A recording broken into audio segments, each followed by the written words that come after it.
Let's get ready to RPG! RPG! RPG! RPG! RPG! RPG! Hello, everyone. Good evening. We are we're live, and we're the Knights of Last Call, and there's nothing behind me. We are in the process of getting ready to do a bookshelf revision, redo. As I sort of have mentioned, I have been wanting for a while to move the stuff in my storage unit back into my house. I originally moved stuff into my storage unit so that I could get ready to sell my house, and instead I lost my job. So that didn't happen, and it's been a year now, and I'm tired of paying for this storage unit, which is reasonably expensive. And so I made a couple $100 off of Nikon, so I used that, I invested that to buy some new shelves, which came today. So I actually have to start the process of assembling them, of course, just IKEA, but it is going to give me a lot more space than this has given me. And yeah, I sold all my games, and that'll mean that I can cancel my storage unit. So spend $500 this month that I made unexpectedly in profit. Again, I was kind of expecting to lose money on Nikon, and then but then I'll be able to save $250 a month going forward. So that'll be good. Plus, I mean, these were never intended to be my bookshelves. I just had them, and I've sort of been in between jobs for the last 5, 6, 7 years, and so I just never really saw a good reason to get rid of them. And here we are. Well, welcome everyone. I imagine that this is going to be a very unpopular stream, as they tend to be these days. Anything that isn't a first look, basically, is usually a very unpopular stream. However, I was kind of feeling a little overwhelmed today. I don't know, maybe it's just it's con season, and now that Nikon's behind me, I feel like no shock here, but between me and you, it's like I've been like, oh, I'll do it after Nikon. I'll do that after Nikon. I'll do that after Nikon. Well, now Nikon has come and gone, and so now it's like, okay, well, put up or shut up. And unfortunately, that means I have to put up. So it's like, okay, well, this is going to be very, a lot of work to do, a lot of stuff to do. So I put it out to the patrons, and I asked, hey, what do you all want to see today? And we had a couple votes. Of course, one of them was, the default vote was keep it stone topping, and of course, keep it stone topping, but I did not. That did not win. So instead, recently, I've been talking a little bit about audio video stuff, as I tend to want to do, and I've been helping some folks out with some of their audio visual setups, and Boothby from the Patreon said, "Hey, why don't we make that tonight's why don't we make that tonight's topic?" So that is what we're going to talk about tonight. We're going to talk about audio visual. Now, in the context, it is for your TTRPG games. But of course, many of you may be using your audio video setups for perhaps your own system, your own streaming, or maybe a Zoom call, interviews. So a lot of this advice, I think, applies to a lot of folks. Not just people who are necessarily streaming on TTRPGs. You can certainly use this. That being said, I do think it has a certain, bias towards people who are using they're set up for more of a presentation and production, which could easily be, interviewing, or maybe even in your remote position, you do some presenting remotely. So I think that all can matter the most. But from our specific purposes, it's about TTRPGing. And so that's what we are going to talk about today. So again, if you do have any comments or thoughts or tips or questions, you can go ahead and throw that in the chat. I do have a little bit of a outline that I quickly jotted down. Again, this won the vote, I think, at like 5 o'clock or like 5:15. So I had to throw this together very quickly. But luckily, I kind of know this stuff. And so we hopefully won't be tangented too much. And famous last words, this shouldn't take us that long, which is great. Because I only got in 2,500 steps today. It was kind of not a very active day, and it'd be nice to wrap the stream up a little bit early, and that way I could get out and maybe go for a walk before the sun is completely down. It was a really hot one here today in Ohio. So, where to begin? Well, the first thing that I want to kind of discuss, I guess I have a couple different items that we could talk about. Which is, what's up? Hey, it's my buddy Rich. What's up, SC Volt? Hey, I just saw sort of a trailer, I guess. Not really a trailer. It was more like somebody talking about it for 50 minutes. About this new EQ Legends thing. It looks and sounds amazing. It was crazy. I think it got up to like 92, I think it got. I think the heat index was like over 100. It was like 105 because it was very muggy. It was very muggy, very hot, and I think it's supposed to be very muggy and very hot all week, unfortunately. So, sick. Yeah, I didn't know anything about it, but a buddy of mine, Kaz, posted it in the LEL chat, and I looked at it. I clicked on the link, and they talked about how it all works, and this guy I guess, has been in the closed beta and was talking about it, and it's like, oh my God, this sounds amazing. Anyway. But of course, we're here to talk about RPGs. So if you have any thoughts or comments or questions on that as well, you can go ahead and throw some support. If you do want to put a question and really push it to the front of the line, you can do that in a super chat. And of course, the tips are open. The Maple TPLO surgery fund is in effect. She has her surgical consult appointment next Friday, so we will find out what the total damage will be next Friday, give or take a day or two, for them to get back to us. But my feeling is it's going to be somewhere in that $5,000 to $6,000 range. So, anyways, any bit of help, I appreciate. We've already had some amazing support from so many folks, and I'm really thankful for that. All right, so we're going to start off with what I think is the most important thing, which is audio. Audio, I think, is the most important thing, especially for TTRPGs, because at the end of the day, I mean, TTRPGs, you're playing as a character anyways, but I think ultimately intelligibility, being able to hear or understand the people that you are on the call with, is at the top of the chart, right? It's the most important thing that we can do. So things like, and again, we're going to cover 3 main topics today. We're going to cover audio, we're going to cover lighting, and we're going to cover cameras. And believe it or not, I believe that is the order that they are kind of the most important. So it's kind of maybe like 50%, 30%, 20% if I had to kind of break it down from that perspective. And we may end up whiteboarding. I don't know. We'll see how far into the tank we get. But now some of this is educational because, it's what we do here. We get a little bit deeper than what, you might get on some, 5-minute 3 tips to make your audio better. So, sometimes I don't want to just teach you how to do something. I want you to understand a little bit of why things work the way they work. So audio is, I think, the most important aspect of TTRPGs. And in order to capture audio, you need a microphone. Shocking.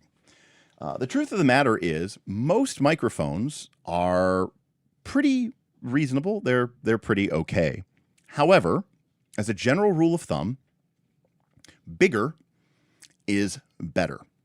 And one of the problems that you're going to get with earbuds or even USB headset, which I know a lot of people use, is that those mic capsules are very, very, very small, right? It's tiny. And the way a microphone works, if you're not familiar with this, is basically inside of it is a little magnet.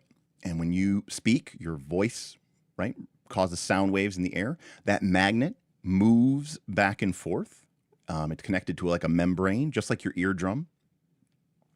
And that membrane moves back and forth, and that moves this little magnet. That magnet moves through a coil of wire, And that coil of wire creates an electric current. That electric current is the electrical signal of your voice or that noise converted into an electrical signal. So that is what a microphone does. Well, turns out that when a microphone is very, very small, it's also very, very, very prone to being disrupted. It's very sensitive. It can pick up every little bit of noise, and even the tiniest little boop or bop or screech or scratch is going to cause that thing to really, really move. So when you have a big old honking microphone like this, believe it or not, for our purposes. Now, if we were concert cellists or if we were, in the recording booth with Ariana Grande or something, we might want a very sensitive microphone. But keep in mind that those places, like a concert hall or a recording studio, are very, very, very carefully controlled environments where they have, soundproofing and diffusers, and the very concert hall itself is designed to service in that way. And they have audio engineers monitoring every little bit and frequency. We don't have that. So from our perspective, we kind of want a less sensitive microphone, believe it or not. And the reason is because we don't want our microphone actually to really pick up that much noise. We don't want it to pick up sound. I know that sounds crazy, but remember, our microphone, okay, is very, very, very, it's picking up, it doesn't know what to pick up. So it's picking up everything in our room, in our environment. Everything that we don't want it to pick up, we call noise. And we only want it to pick up one thing, which is us. That's our voice. That's the signal. And so whatever we can do to make the signal much greater than the noise is a good thing for us. Now, the advantage that we have, and this gets to tip number 1, is the best and easiest way to make your microphone sound better is to bring it as close as possible. Now, when I say close as possible, that's with a caveat. Remember, we want to eliminate noise. Well, if you put it too close, if you put it right on your mouth, right, your lips, the actual air of your breath is going to get into the microphone, okay? Your lip snacks, your nostril flares, okay? So we don't actually want it, we don't want to be swallowing the microphone. A good rule of thumb is make a fist, and you want about a fist worth of distance, maybe 2 fists worth of distance between you and the microphone, as a general rule of thumb. Also, if you can, you want to talk over the microphone. You don't want to talk right into it. You want to talk over it, because your sound waves are actually going to reverberate out from your mouth in all directions. And actually, a lot of it can come from your chest and your neck. But what does come right out of your mouth is spit and air. So we call these plosives, right? When you make P's and B's sounds, right? Please send plenty of pizza pronto, right? That p. That, when you're talking directly into the microphone, those P's and B's, those air blasts, hit your microphone and cause a response. So what we want is the air from our voice to pass right over the microphone, but we want our sound to carry into it. Okay? Now, a lot of you, like I said before, are going to have the teeny tiny USB microphones. And honestly, quite frankly, that's okay. I mean, that's not the worst thing in the world to have. If the USB mic that you have is better than the USB mic, or better than no mic. And I should also add to that the nice advantage of a USB mic is at least it is right there. Let me see if I can do this real quick. Okay, so what you're hearing now is the microphone from my camera. Okay, now my camera is just a few feet away from me. But you're hearing my voice now from a much further distance away. And I can tell you something here. Like, for example, if I bring this down into the shot, okay, this microphone here, this is like a $1,500 microphone.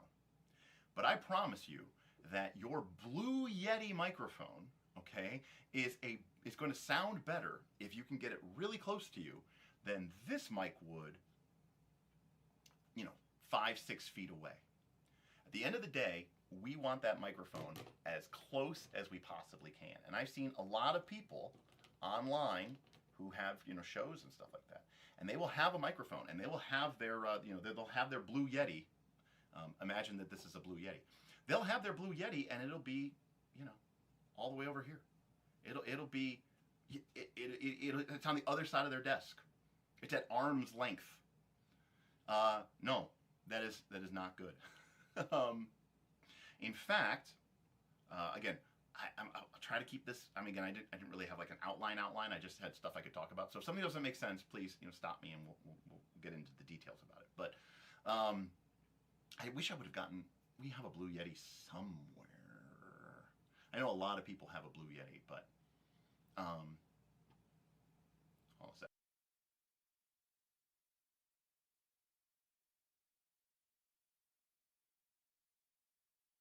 I was calling my roommate.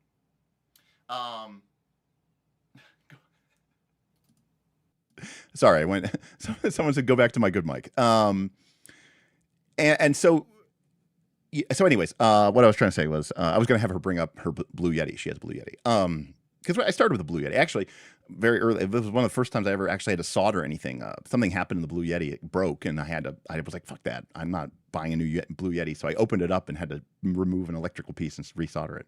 But if you look at the bottom of your Blue Yeti, it's got the two little knobs that hold it onto the stand. Let me see if I can find a picture of a Blue Yeti. I was just going to bring one up here. Let's A/B every mic we have. We have a couple. Mics. Here we go. Can I open this? Oh, Adorama. Thank you for the $500 credit. That's exactly what I wanted this whole time. I didn't know it. All right.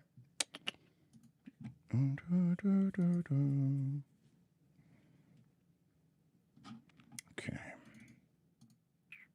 Okay, so if you look at your Blue Yeti, you'll see that it has these two knobs that connect it to this screeny thing, or to this stand thing. Well, at the bottom of your Blue Yeti, okay, right here, there is a mounting point. Okay, I believe it's a 3/8 mounting point.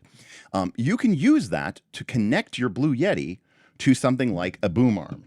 And I have an extra. Obviously, I have a boom arm right here. So, but I have an extra boom arm right here. This is an old one. This is one of the ones that I guess you could say I started with. It's a very cheap one. But basically, your Blue Yeti can screw into the bottom of this. And that will allow you, much like with this microphone, it will allow you to bring your Blue Yeti much closer to you. And while we're on the topic of Blue Yetis, by the way, a couple of things about Blue Yetis. Number one, contrary to popular belief, you do not talk into the top of this thing, okay? The microphone capsule is actually right here. I don't know if you can see my mouse cursor, but it's right here.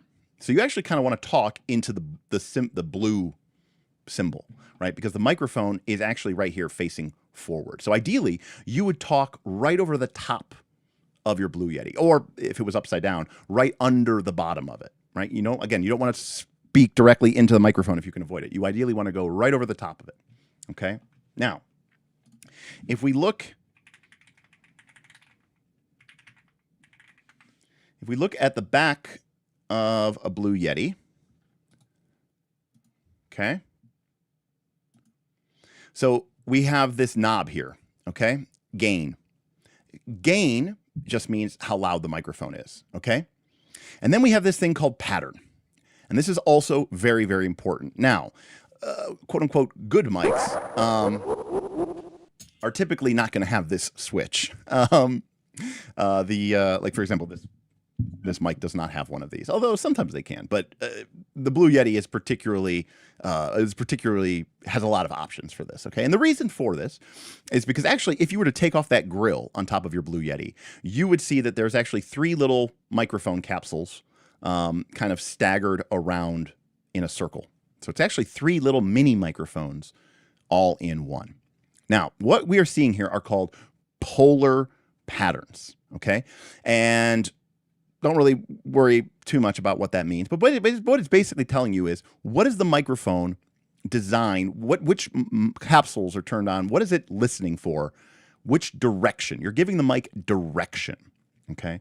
And so if you pick the circle, all 3 of those microphone capsules will be on. And the microphone will pick up sound from 360 degrees around it.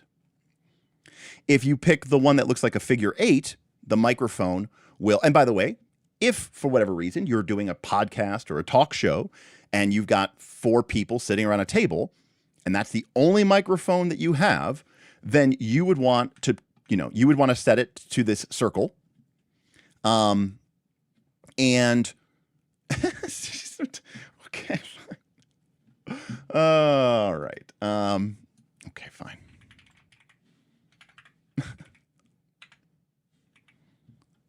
All right.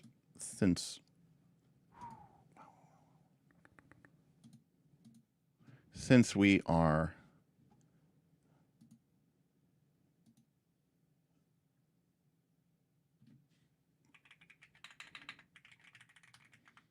okay. Since we were talking about this here, let me see if I can find one that I like. Okay, here we go. Okay.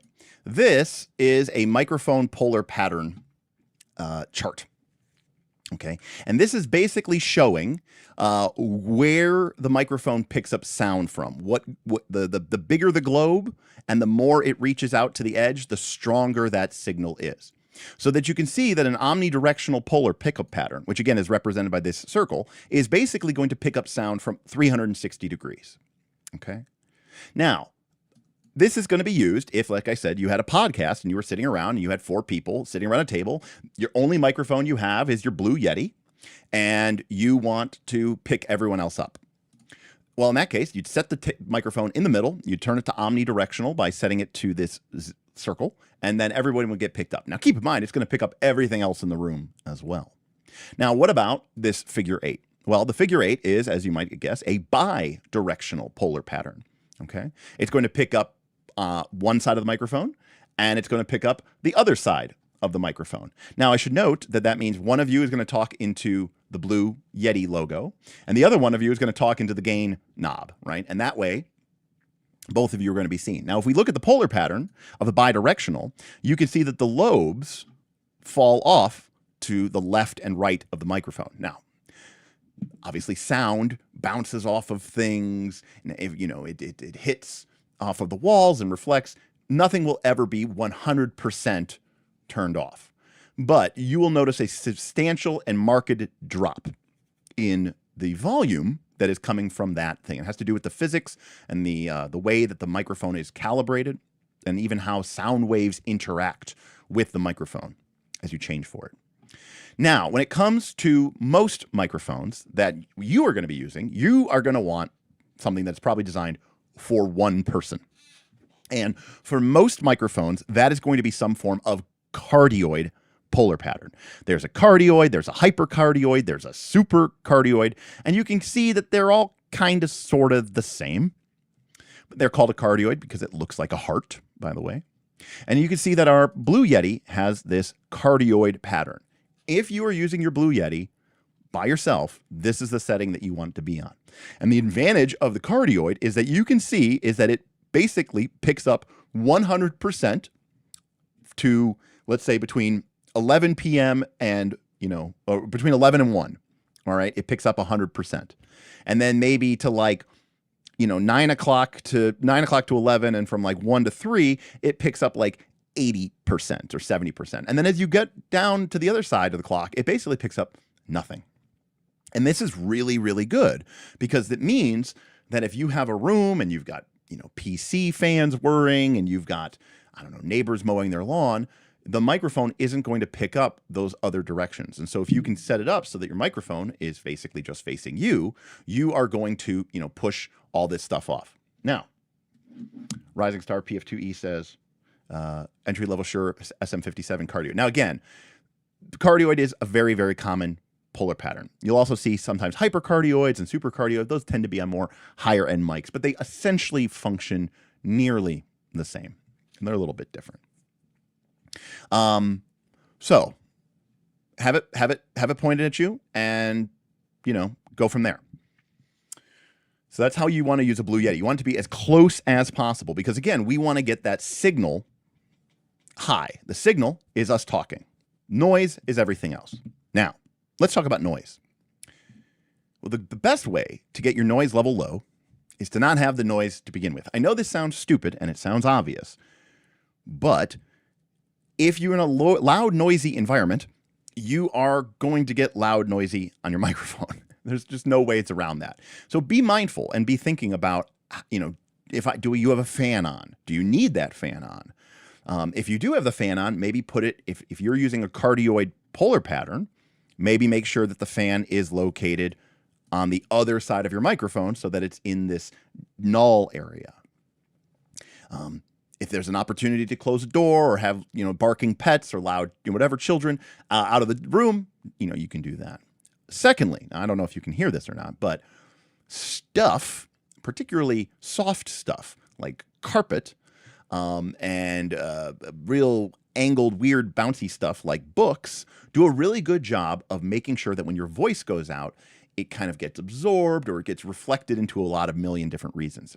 If you're sitting in a bare concrete cell of a room, when you speak, your voice is going to go off. It's going to hit every single angle on every single surface in that room. It's going to bounce around the room and it's going to come back and it's going to go into your microphone. And you're going to hear that in the signal. You're going to hear that as noise, I should say. And in particular, I know a lot of people will be like, oh no, I put those foam squares up. Okay.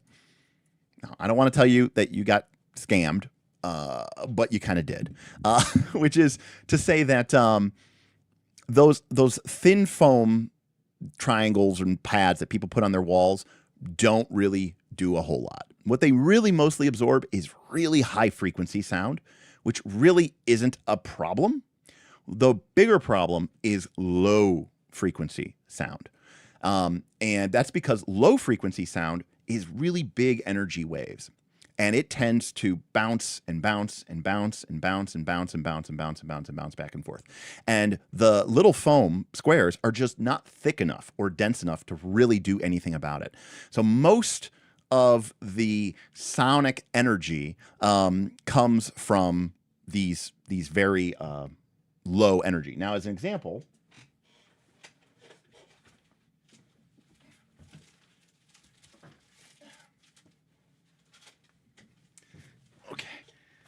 this, is a wooden frame filled with fiberglass acoustic insulation. It is about 4 inches thick.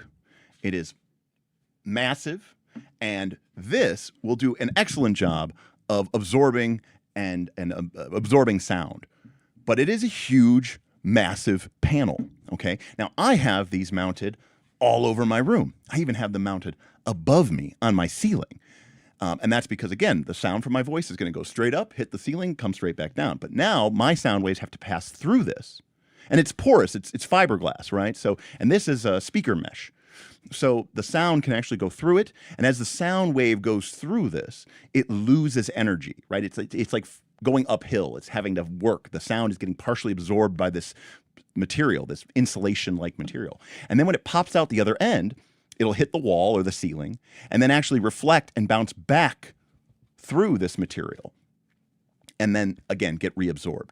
So this type of stuff does a really good job, but it's big and expensive and awesome. So it's not something that most people are going to be able to do, which is fine, by the way. That's totally acceptable. However, I'm mostly saying don't waste your money on cheap, like foam squares. It's not really.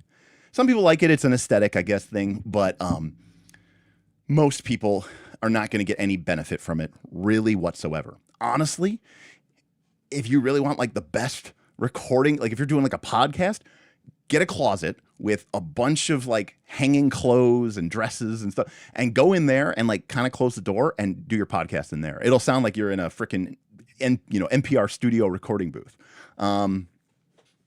So yeah, moving blankets are also really, really great. We used those when we first started this channel. We just had big stands and we had big, heavy moving blankets just out of frame, and we use those as well. So basically, you want mass, but the key is it has to be breathable, right? Because if it's hard, if it's not porous, then the sound is just going to bounce off of it, defeating the purpose. So you actually need something that is porous, that can let the sound wave actually pass through it and just kind of get slowed down, not reflected. And that's where things like fiberglass or blankets or anything that you could theoretically, like, you know, put your mouth through and up to and breathe through it. Not that I'm suggesting that you breathe in fiberglass insulation. Okay. So audio. Again, you want it to be close. You want it to be, good up to you. Now, again, this is an Electro Voice RE20. I also have a Shure SM7B. I prefer the sound of this one. However, you can get really good sound from something very, very cheap. And I should also point out, before we switch over, I just want to really highlight this. This is a $400 or something, $500 microphone, okay? It is running on a cable to a Focusrite Claret 8 Plus Pre. That is like a $1,100 or $1,200 audio interface. And then it's going into it. I have about $400, $500 worth of audio processing signal equipment on this microphone, on the signal side, okay? This is an Audio-Technica ATR 2100. So if we take a look at the ATR 2100, okay, this is a $80. This is an $80 microphone. Okay. Okay. Not very different. And well, I'm going to get to this in a second, but I do want to talk about it. And right now it's muted. So I'm going to mute this in a second, and I'm going to turn this one on. Now this has absolutely no signal processing onto it. It has no filters. It has no nothing. Okay. So I'm going to turn off my microphone.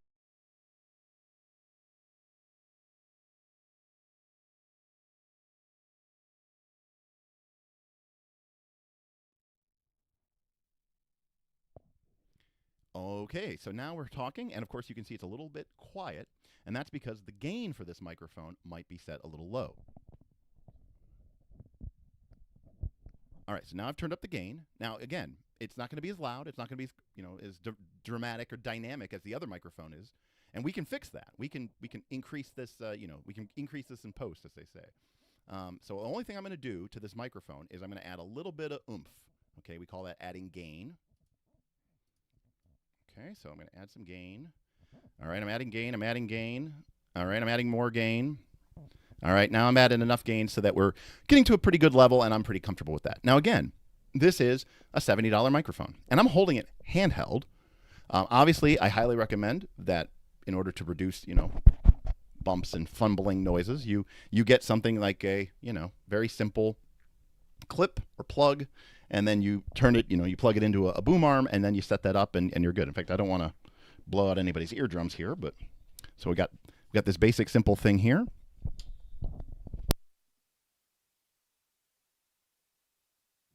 And I'm going to just screw this on here. Very basic. Okay. And then I'm going to put this through here.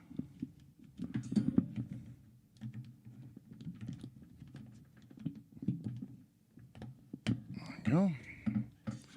And then I'm going to take this here and put it into this. It's got just a little clamp that goes onto the edge of your table or your desk. So do that.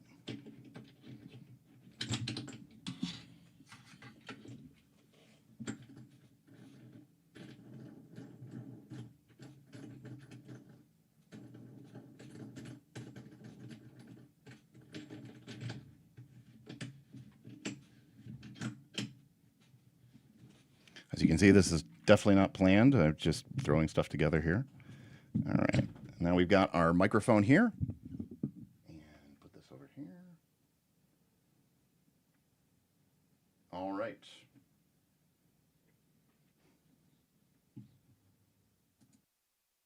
Okay, and now we're on the ATR 2100. So again, is it going to be as high quality as our other, microphone? No, but now we've got ourselves a boom, it's on a boom.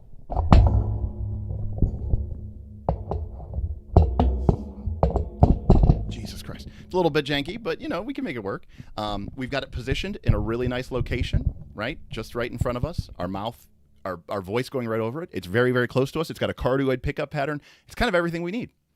And all we had to do was pump in a little bit of gain to make it sound better. So now this is with no filters or nothing else going on with it. Now, so again, all in all, this is, you know, this is a, you know, is it the best option in the world? No, but is it pretty good? Yes, it's pretty good. So my glass desk would not like that. Yes, I bet it wouldn't. All right, and now we're back. So again, for audio, I really just want to recommend that people, you know, not overspend when it comes to their microphones. What I will say, though, is if you are going to upgrade your microphone, okay, I highly recommend getting a microphone at first that you can kind of grow into. So I'm going to talk a little bit about this microphone here. So if we look at the bottom, now there are other microphones like this, and I will give you some examples of some. But if we look at the bottom of this microphone, let's see if I can get this lined up. There we go. Perfect. It has this port, and it also has this port. Okay. And this microphone is both a USB and an XLR microphone. So you probably know it. I think it's behind me. So you may have seen this before, you know, at concerts or whatever like this. This is an XLR cable. Okay, and this cable is three-pronged, and it is designed to send audio signals in a very, very, very shielded and very, very electrically stable method. It's a very great way to receive an audio signal. The problem with this is obviously, okay, we're going to get a little bit technical here. The problem is that this is obviously not a signal that your computer can use. I mean, we don't have ports on our computers that look like this. And the reason for that is because the microphone, this microphone that I'm using right here, is a purely analog signal. It's just a magnet moving back and forth, creating tiny, I mean, we're talking microvolts of electrical current. Right, because we're talking about a tiny little magnet that's only being powered by my voice. My voice is hitting a diaphragm in this microphone. That magnet is bouncing up and down exactly at the same amplitude and frequency as my voice. And just like a record, a vinyl record player, right? It's an analog signal. That then gets transferred along this cable, but you need something to turn it into, well, to do two things. One, you have to amplify the signal. It's so tiny, it's so little, so you need to make it louder, right? You literally are basically, you know, it's like you're increasing the volume of that electrical signal. And two, you have to convert it into a digital signal that your computer can understand. And that is what are typically called an audio interface, or you'll sometimes see them referred to as a USB audio interface. And this is the Scarlett 2i2. It's a very popular one with Stream. You can see mine's pretty beat up. I used it for many years. I don't use it anymore, obviously. But it's a very, very reliable piece of kit. However, it is a couple $100. But what this does, this one takes two inputs. That's why it's at 2i2. But they make a solo, which only has one input. But basically, one of your two, or your guitar, goes into this. And then this has a USB port in the back, which then can connect to your computer. So this will take a signal from a microphone like this and turn it into a digital signal. Now, what's the advantage of doing all that? Well, as I said before, this microphone isn't particularly sensitive. In fact, in order for this microphone to really pick up sound, you kind of have to be right on it. Like if I get off of this microphone, even just a little bit, if I'm over here, if I'm talking over here, you can see how quickly and how drastically my voice turns down. I am not changing the speaking volume of my voice. You know, it's just going around and it's just talking like this. And of course, if I go back a while, if I'm back here and I'm talking, you can see that the sound really dies down. And so this microphone isn't really sensitive. And what that means is you can think of this microphone as having like a sphere around it that it can basically hear from. Anything outside of that gets really, really turned down. So that's really to our advantage. The problem with a microphone like this is you have to plug it into an audio interface because that tiny, tiny, tiny little signal that this thing is generating needs to be amplified up. So if you are going to upgrade, I recommend that you get yourself a, let me see if I have my list. Let me see if I can bring it up on, I recommend that you get something that has both a USB and an XLR port. And this way you can kind of grow into it. Because admittedly, at first, just buying this new microphone, like for example, if you were to go out and buy, in this case, right, this is an Audio Technica 2000 ATR 2100. And as I said before, this has both, now this is obviously an older version. And in fact, if you go all the way back to the very beginning of this channel, this is the microphone that me and the guys were on when we first started this channel. But it has a USB port, so you can just plug this thing in directly to your computer. You don't need this interface. So the only money you're going to spend is $80. If we contrast that, I apologize for hopping around the screens a bunch, but if we contrast this with this is a Shure 48. I know people were talking about their Shure 57s. I actually think that this is a better microphone. And you know how I can tell? Because it's a lot fucking heavier. Again, remember, like I said, weight matters, mass matters. If something's electrical and it's light, it's probably cheap. The heavier something is, what's that line from Jurassic Park where Timmy's playing with the glasses and the lawyer says, like, are they heavy? He goes, yeah. And he goes, then they're expensive. Put them down. So anyways, this microphone probably could kill somebody if you whacked them on the head with it. This thing would probably break. It's made of plastic. This thing's made of metal, and it's a solid piece of kit. But if we look at the bottom of this microphone, okay, there we go. Come on. It only has the 3-prong ports. You cannot use this microphone to just plug into your computer. You would need to take this microphone and plug in an XLR cable and then plug this XLR cable into an audio interface. Okay, so you would need an audio interface, which means if you went and bought a Shure, you might be a little disappointed because you thought, oh, I just spent, a good chunk of money. I spent $50-$60 or whatever on a microphone, $80 on a microphone. What's a Shure 57 run these days? Shure 57's $200. Let's see what's a Shure 48. Okay, yeah. So this is a $50 microphone, $55, something in that neighborhood, right? So this isn't that bad. You might think, oh, this is a great upgrade. But then when you get home, right, this is not going to work unless you actually have an audio interface. But the advantage of buying something like this microphone is this microphone, you can buy it, and it will have that USB interface that you can then use in order to sort of upgrade your signal.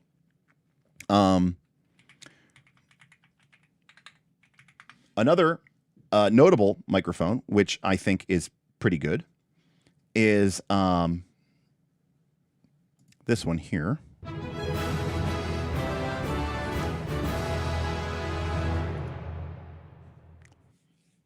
Scott have tipped $100 for Maple. Thank you, thank you, thank you, thank you. Appreciate the heck out of you, Scotty. Love you. Thank you so much, Scotty. Maple appreciates it. I appreciate it. Everyone appreciates it. Thank you so much, Scotty.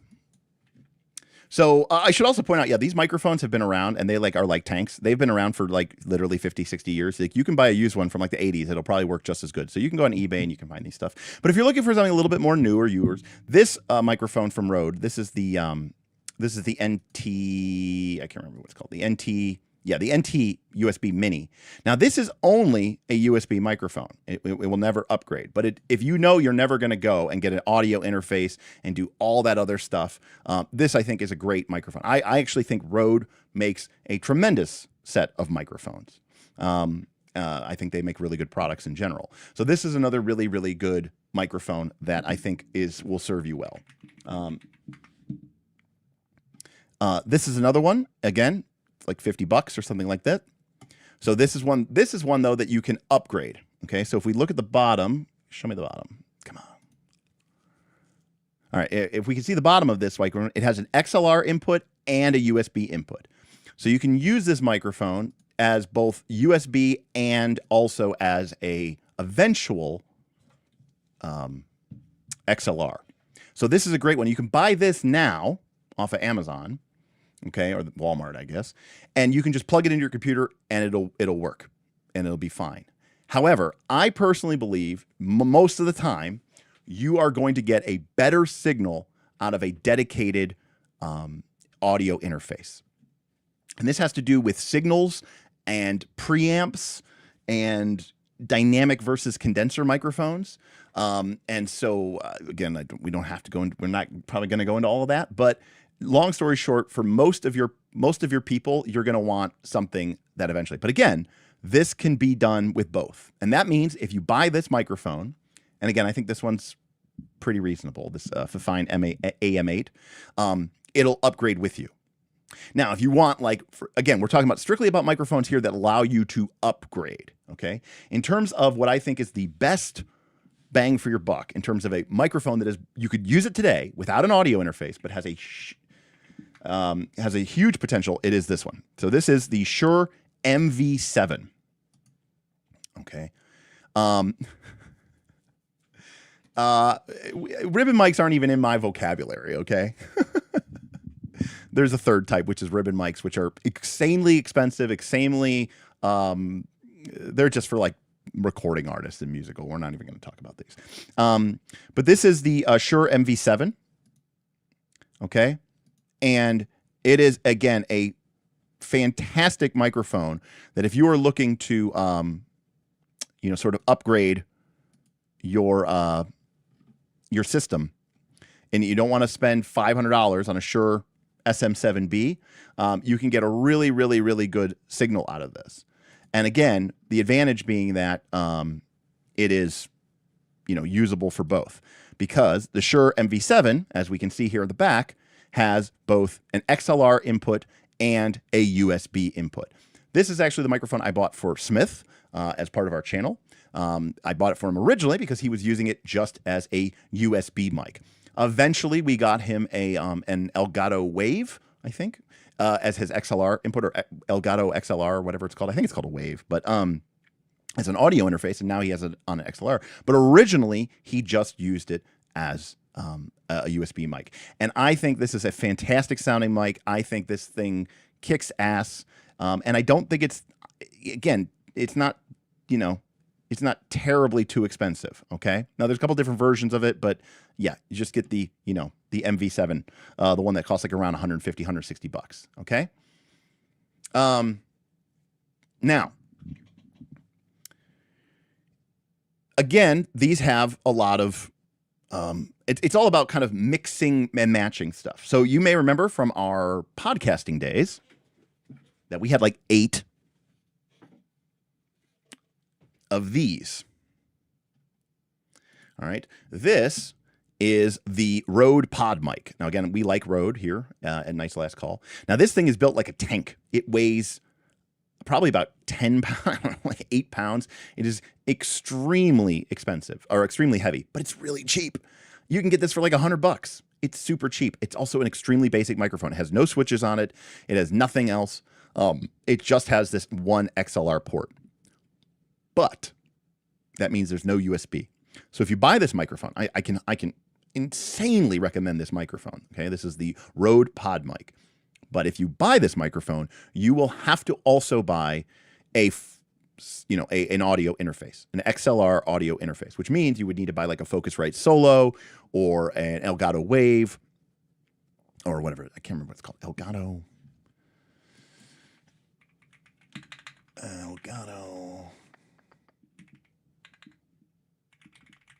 Yeah, okay, it's called the Elgato Wave. Okay, then just making sure. But the Elgato Wave can be like 160 bucks. So there you go. There's, okay, I didn't know. Okay, they have a pod mic USB. Oh, I didn't even know that, Rising Star. So there you go. Apparently now Rode makes a version of this that has a USB cable as well, in which case I would definitely recommend that. Now, of course, if you want to just skip USB and you want to go straight to, say, a pod mic and and an audio interface, okay, that's great. That's cool. I highly recommend that. You'll probably pay a little bit less too, because again, it's going to be cheaper. Now, something like this, you definitely are going to want make sure that you get a heavy duty stand or boom arm. If you get some really super cheapy, $6 boom arm off of Amazon, this thing is so heavy it may not be able to support it. The Rode makes a pretty robust boom arm. Elgato makes a pretty robust boom arm. I think Yeti has a pretty reasonably robust boom arm, but you're going to want something a little bit more substantial. But again, we're talking about, upgrading. But I really think audio is where you should spend your money first and foremost. And again, if I have any other advice, it is get the biggest microphone you can, basically. Size matters, generally speaking. Weight matters. And if you can, get it as close to your mouth as possible. Now, again, there's pros and cons, which is to say, like, a headset microphone is really close to your mouth, which is great. But it's a very small, very tiny microphone, very much disrupted by the noise and sound around you. It's very susceptible to low-end rumble. You're going to get a lot of, stuff like that.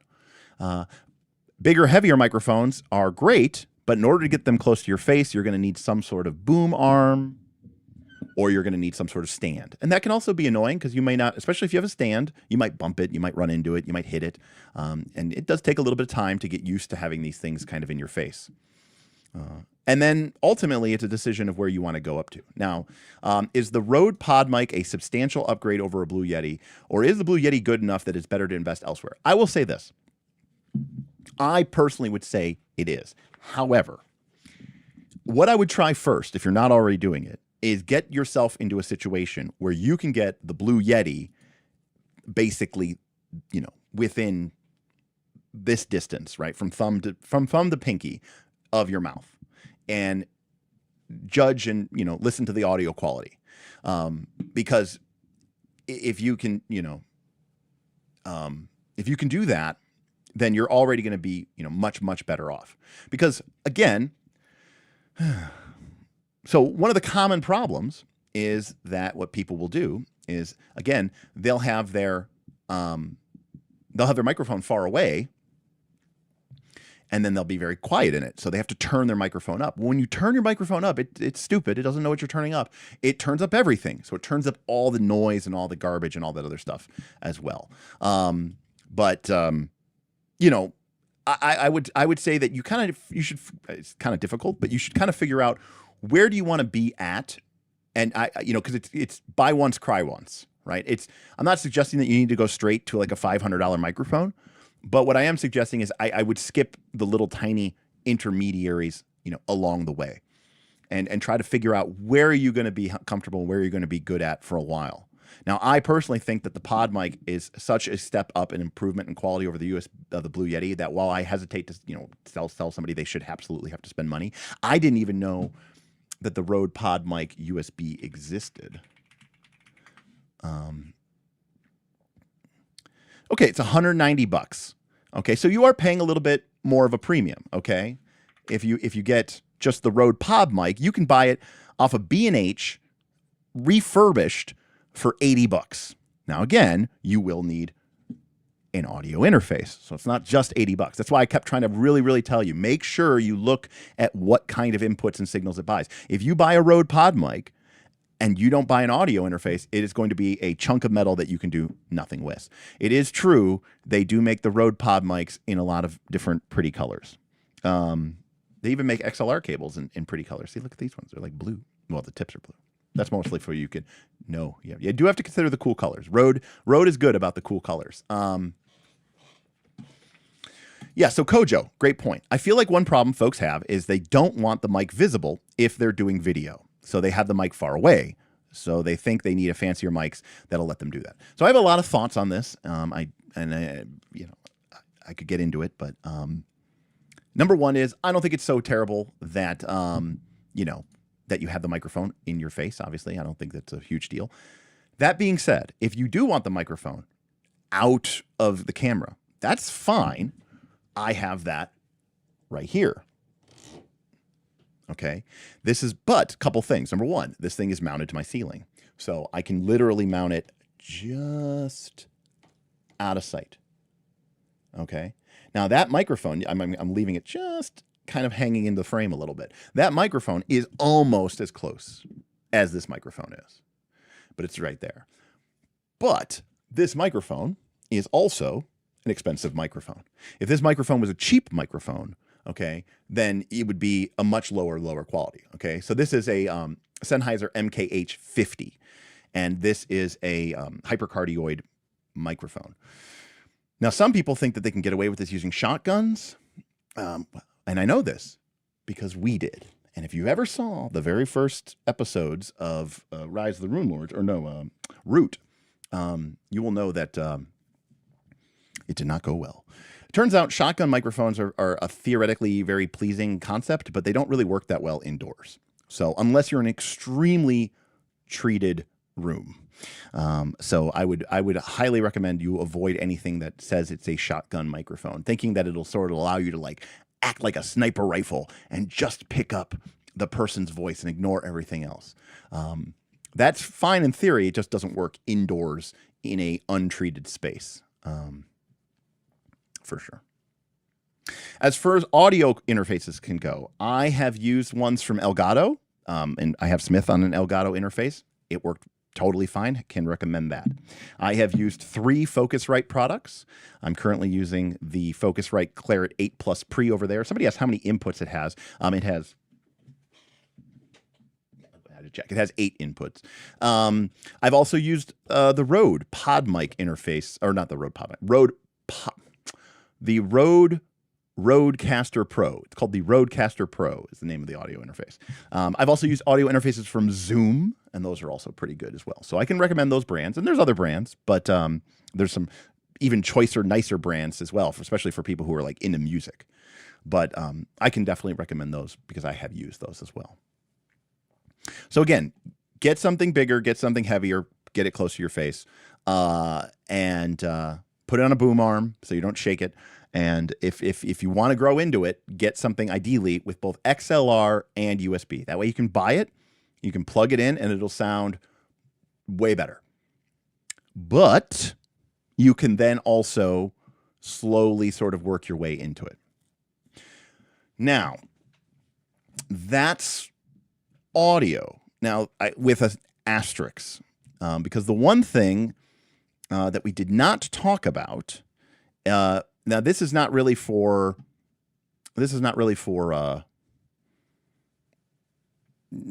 most people who are talking on just talking on Zoom or something like that. But if you are talking, if you're doing a stream or you're doing that kind of thing, one thing that you should definitely be mindful of is your signal processing. Okay. Now I don't know if this is going to work or if this is going to cause some sort of infinite reflection here. Can I even bring this up?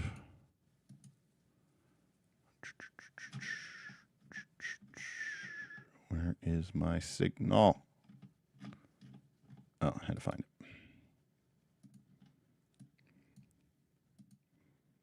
Okay. Sorry, we're all over the place here. Chrome, social. Huh.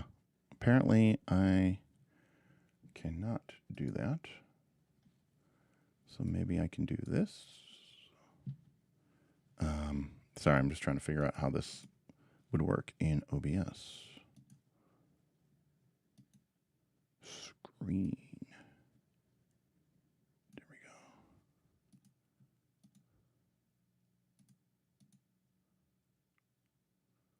go. Okay, cool. So, okay, so this is my audio signal. Okay. And what I'm running, my signal that you're hearing through, I am running it through a series of electronic filters. Think of these as like electronic guitar pedals. Each one is doing something and processing a signal. But at the end of the day, garbage in, garbage out. And so that's why, I would even tell somebody, obviously, if you're a streamer, you should learn about, EQ and compressors and limiters, and you should learn about noise cancellation reduction software. All right. But generally speaking, my best advice is just get yourself the best starting microphone that you can, because that's going to give you the best chance to get a good signal. All right. Another thing in terms of OBS is make sure that your levels are set correctly. You have something in OBS called a meter. Let me see if I can bring this up here. You've seen it before. Here we go.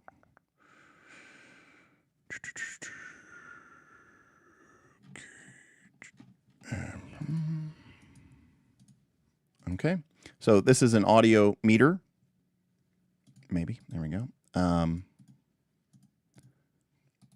on, one time. There we go. So this is an audio meter in OBS that you would see. And basically, when you're talking into your OBS, you want your voice to be somewhere in the yellow, somewhere between -20 and -10, roughly. Okay. It's okay if it sometimes dips up into the red. It's sometimes okay if it just gets down to the green, especially if you're in a quieter part or a louder part. But what you do not want to do is ever hit 0. If you hit 0, that is called clipping. Your microphone, literally, the signal is too loud, it's too hot, and everything beyond that just becomes noise. It becomes electronic static. You'll hear it as a distortion. You'll hear it as a pop, a crackle. It makes it incredibly painful and incredibly annoying to listen to your audio. Most, not all, but most of the tools in your signal processing chain are about controlling your volume and controlling what's called your dynamics. And it's really all about making sure that you can keep your audio loud enough that people can hear you, but not so loud that it blows out the signal. And if you've ever watched a YouTuber who clips a lot, then you know what I'm talking about. It can be very, very, very painful and very difficult to listen to. So definitely make sure that if you're a streamer, that you become aware of that. And of course, if you're a member of the Night's Last Call Patreon and you want help setting up your OBS audio chain signal, you can just talk to me, PM me, we'll figure it out. Okay?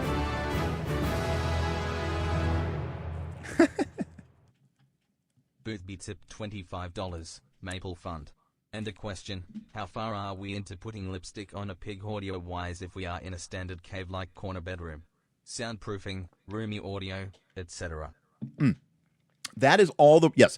So that is all the more reason why getting your microphone as close as possible is absolutely important. Because remember, when you turn your microphone down, it makes everything quieter. It makes the room quieter. It makes the pets barking quieter. It makes everything quieter, including your voice. So what do? We get closer. And by getting closer, we sound louder relative to all the noise and distraction around us. Yes, in a perfect world, you would have blankets and foam.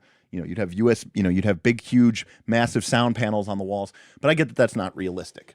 There's, a couple of things that you can do. We covered them earlier in the thing, like setting your cardioid pattern, making sure that you're talking into the microphone, ideally that it's mounted on some sort of remote stand to get the biggest and heaviest microphone that you can, because that's going to allow the microphone to be less sensitive. We want our microphone to be less sensitive.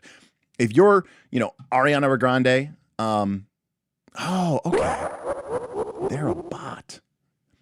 So I was like, what is going on with this person? And I've seen them. I'm like, I'm so stupid and I'm so slow. Like, I was like, I just realized that this person is a bot.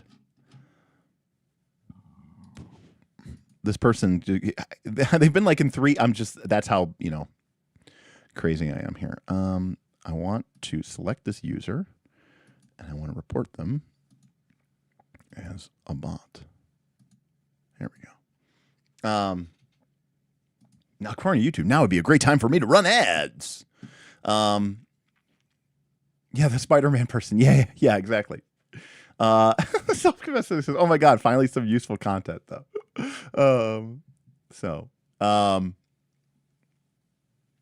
Yeah.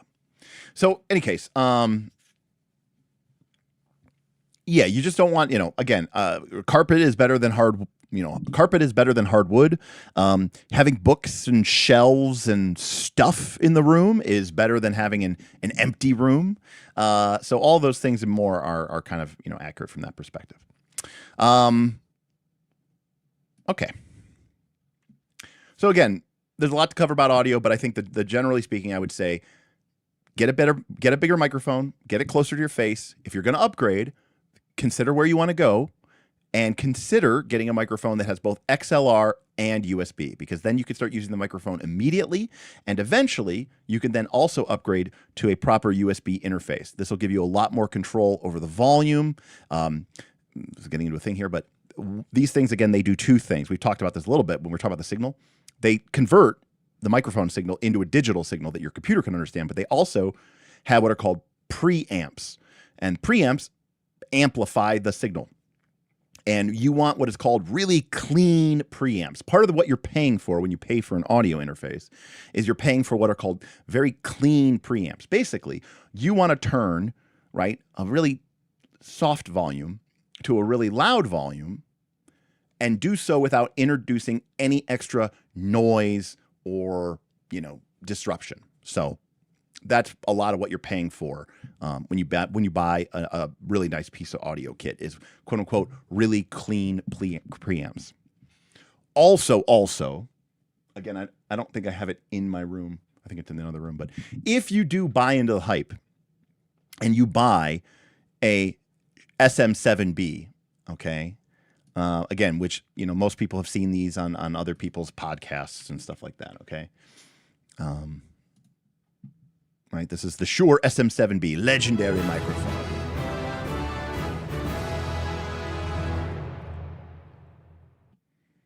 Aaron has tipped $50. This is the good stuff. Just wait until we get to the inverse square law.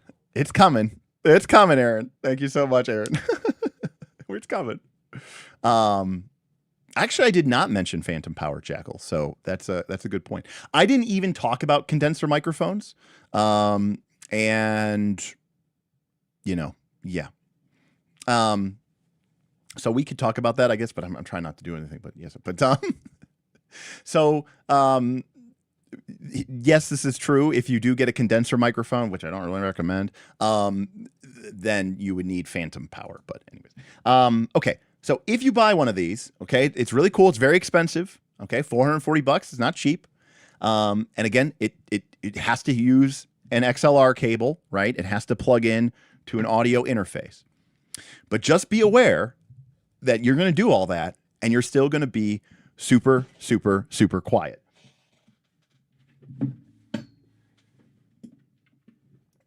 If you buy a Shure SM7B,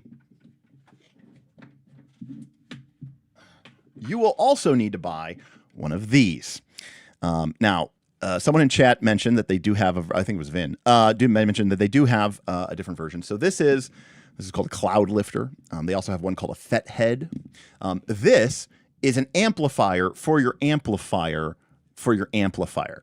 A Shure SM7B is so insensitive. The signal that it creates is so weak that most USB interfaces that you buy will not have enough power to make it loud enough. You literally need to put in another amplifier before you get to it, which sounds crazy, I know, but it's really useful, by the way. See, a lot of people use this on podcasts. Okay, I'm going to go off on a little bit of a rant here. A lot of people use this on podcasts. I did when I first got started. But you know what this thing is really designed for, mostly? Like recording drums. Which, again, I'm not saying that, I mean, it's a microphone. It can record everything. But it was really kind of sort of designed for instrumentation and recording live music, where you get really loud, explosive sound, not quiet voice. It became very popular with podcasting because of this thing called the proximity effect, which causes this really deep, resonant low end that builds up. Arguably, you could say it's a flaw of the microphone, but people like it so much. It sounds so rich and thick and deep that people love it. But there is a version of this. This is the Shure SM7B DB, but you can see it is more expensive. it's $550, but it has a built-in preamp. So you're going to pay for it one way or the other. So when you see the Shure and you're like, oh, it's only $450. No, it's really like $450 plus another $100 to buy a preamp. Or you could buy the SM7DB, which contains the preamp built into it. Again, the microphone is so insensitive. Now, granted, that could work to your advantage, because you might be in a really noisy environment, in which case it will do a great job of shutting everything out, but it will not work for that. All right. But correct. That's what I'm saying. The DB has a built-in preamp. What I'm saying is if you buy the Shure SM7B, you're going to pay $440, and then you're going to pay $100 to get a cloud lifter. Or you can pay $100 more and get the one with the built-in preamp. I said either way, you're spending $100 extra to really get this thing to work. So, and then generally speaking, do not get a condenser mic. If you are having to watch this video to make a mic decision, don't get a condenser mic. Get a dynamic microphone. Full stop. If you're upgrading. So I really love the Electro Voice RE20. It is, again, it's a little cheaper. In fact, look, it's on sale right now. It's $50 on sale. It's $450, but I like the RE20. It's even a little bit cheaper than the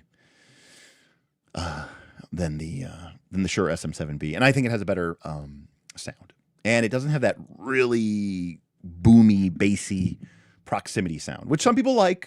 But I already have kind of a deep voice, and I have this kind of, and I just it blasted it too much for me, for my taste. Because again, microphones do matter to the person, to the voice. I will also say, not for nothing, if you ever buy one of these things, whether it's a RE20 or an SM7B or an MKH50 or whatever, these things last forever and they hold their value. I mean, this microphone has been around, I think, since the 1960s.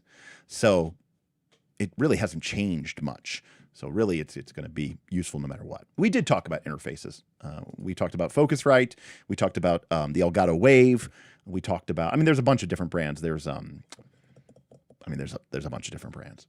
Again, I can only talk about the ones I've used. I've used Focusrite. I've used Rode. I've used Elgato, and I've used Zoom. And the Zoom was the worst. I'll just say that. But I've had good experience with all of them. And they all provide phantom power, and they all do all the stuff that you would expect them to do. So they're pretty good. All right. So that's audio. All right. Next, lighting. I was going to make that dramatic, and then I forgot. Next, lighting. Okay. So obviously, it's 8 o'clock here. It's 8:10. So we're already sort of missing one of the most important things here. So which is, there we go. There's my monitors are all in black. Lighting is important, and it's important for a couple of reasons. I'm going to turn a light back on while I talk about lighting. Lighting's important for a couple of reasons, and one of the reasons is because you are probably going to be using a very bad camera, and very bad cameras. We'll get into this when we talk about cameras. Very bad cameras, cheap cameras, suck at low light. They suck. They just suck at low light. And if it's dark, your camera is going to basically turn up the volume. And guess what? There's actually very similar response to what we just talked about. Audio also applies to video, because your video signal also has signal and noise. And when you have to turn up the signal, okay, which is to say, let's say it's really dark in your room and your camera's like, oh, this person's really, really dark, I need to make them brighter. It turns you up, turns the volume up on your signal, on your image, but it also turns up all the noise. In fact, by turning up the volume, it actually introduces noise. It'll make your image look like there's colored snow spreading all through it. It'll look like there's little bits of white, black and white crackling, kind of artifacting all throughout your image. And it's called noise. And it is a direct result of it being too dim for your camera. And again, very expensive cameras can manage this much better. In fact, one of the things that people pay for when they buy a more expensive camera is that it can handle low light situations better. But most of you are going to be using a very cheap camera, and that means you need a lot of light. Okay, so step one, you need light, you need a lot of it. Step two, I'm trying to think of the best way to do this. Most people have a fundamental misunderstanding of how lighting someone works, which is most of us want what we would call a very soft light. And you may have heard this term, soft light. And there's a lot of misperceptions about what that means and how that means, or what that means and how that works. And I'm like debating if I want to like go to my but I think I have a way to do it. So actually, let me turn this off. Actually, let me turn this on so I can see what I'm doing.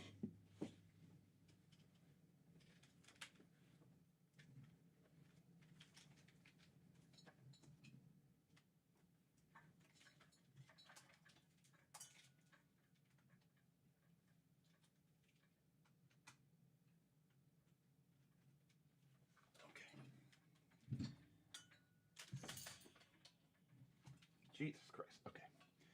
Okay.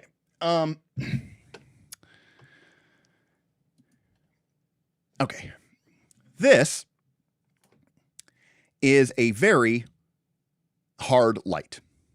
And you can tell that this is a hard light because look at the shadows on my face. They're very, very distinct. They're very, very abrupt. Okay.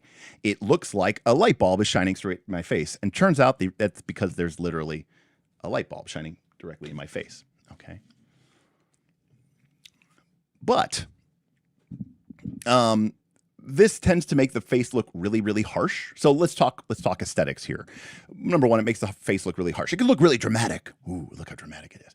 But it can make there might be an aesthetic choice. But for 99% of people, this is not a good look. Number two, it really accentuates, facial blemishes and, disruptions and things like that. So if you've got little pimples and zits and all that other stuff, it makes it look a lot worse.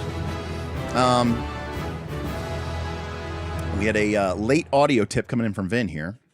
Vin tipped $5 on audio. I can recommend the Rode Streamer X as an all-in-one interface for streaming. It has a HDMI capture card, XLR with phantom power that can power a 7B or 7dB, clean gain and even touchpads for effects or a soundboard. Had it for over a year. Yeah, so Vin is giving us his full-throated recommendation for the Rode Gamer X, which is kind of an all-in-one thing that can both accept can accept a camera signal, but can also accept an audio signal, which is pretty cool because we're going to start talking about this as well. So it's called the Rode Streamer X, but it has an HDMI capture card. We'll talk about that in a hot minute. When we talk about cameras, we'll talk about capture card. So anyways, so this is definitely an aesthetic. This is definitely a look. Now I'm going to kind of cheat a little bit here.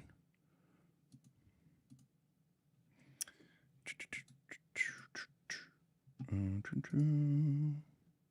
got to zoom out. Okay.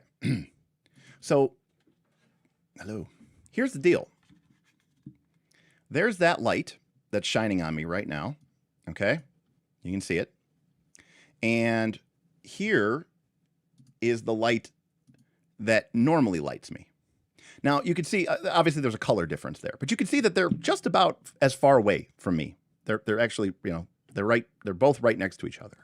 So why does this light look like this and that light looks like this?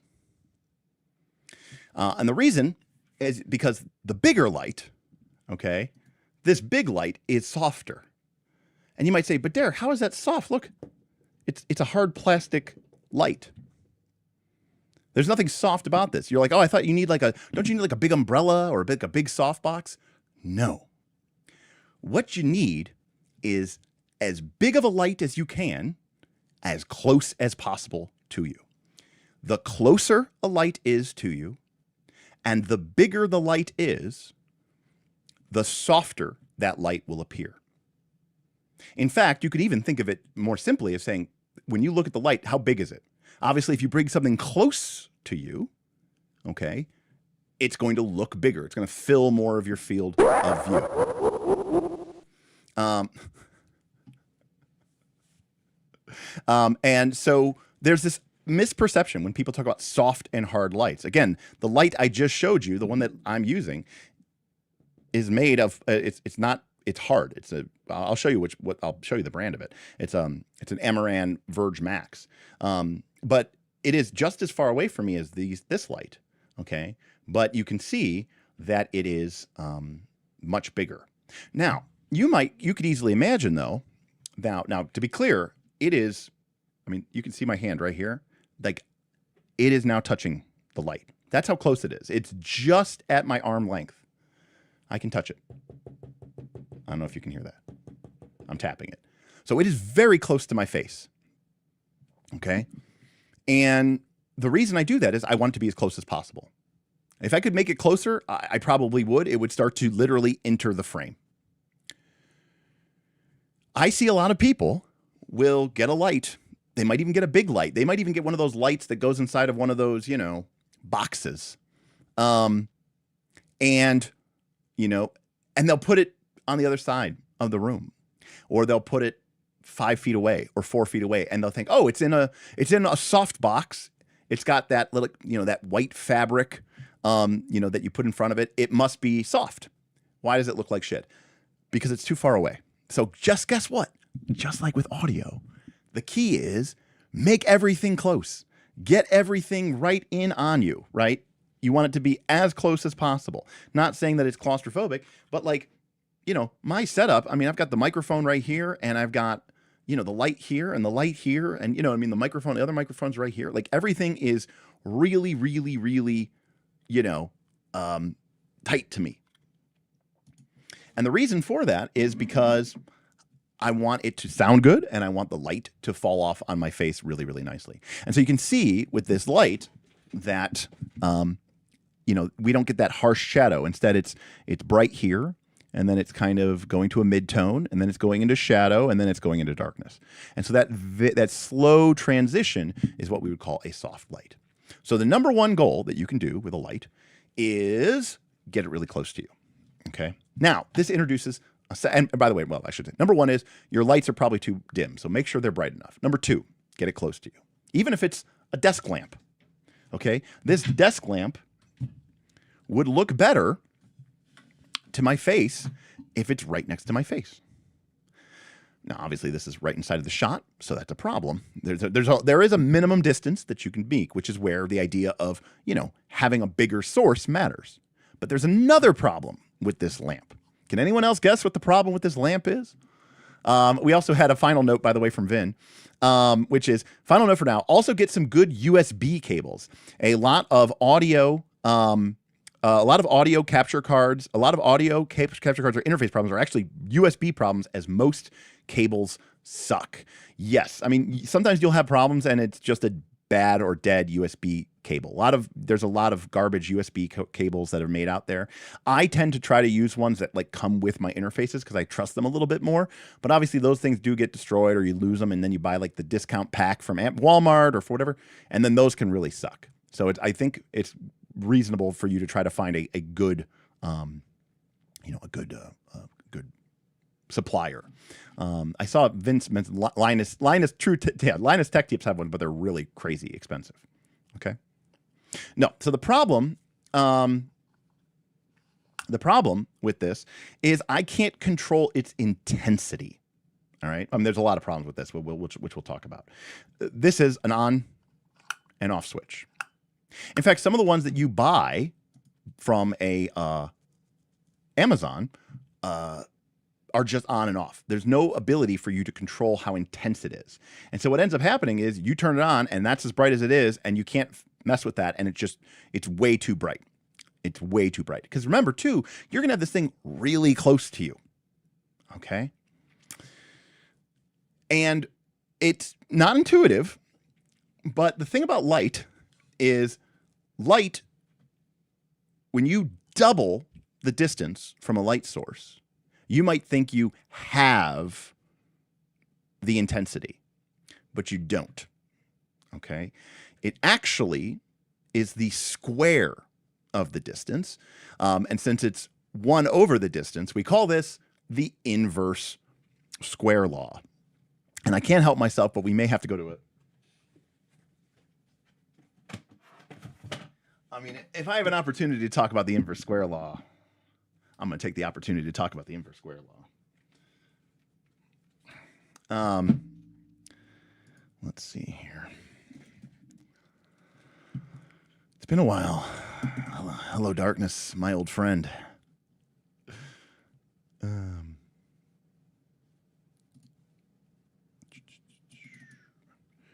Alrighty. Good old Microsoft whiteboard. She's back, ladies and gentlemen. She's back. Okay. So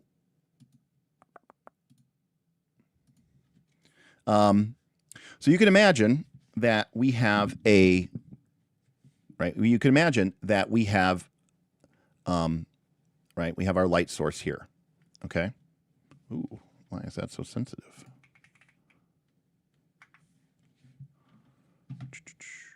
Mapping. Oh, that's fine. Okay. I request a running spreadsheet or whiteboard tally on approximate cost for a starter or intermediary setup. Put this in the doggy fund. Okay. Yeah, I'll talk about like dollars and values and figures, I think, at the end, for sure. So one of the things that you can imagine is that, so this is our light.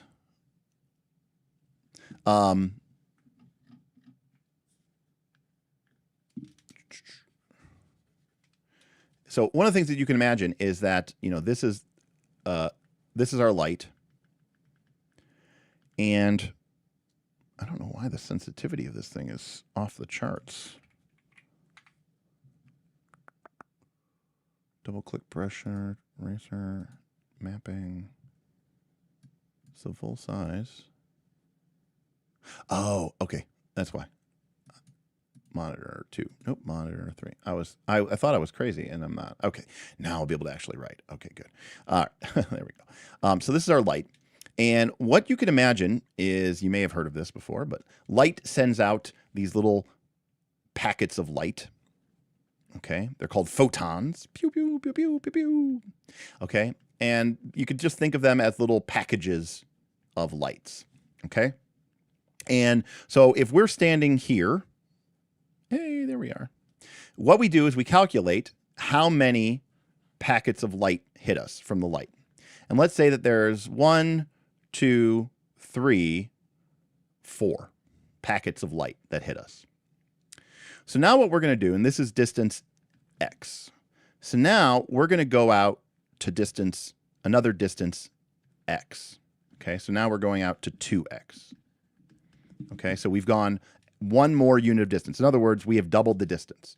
We've gone from 1x to 2x, right? So we've gone from 1x to 2x. Oh my gosh, what is going on? There we go. Okay.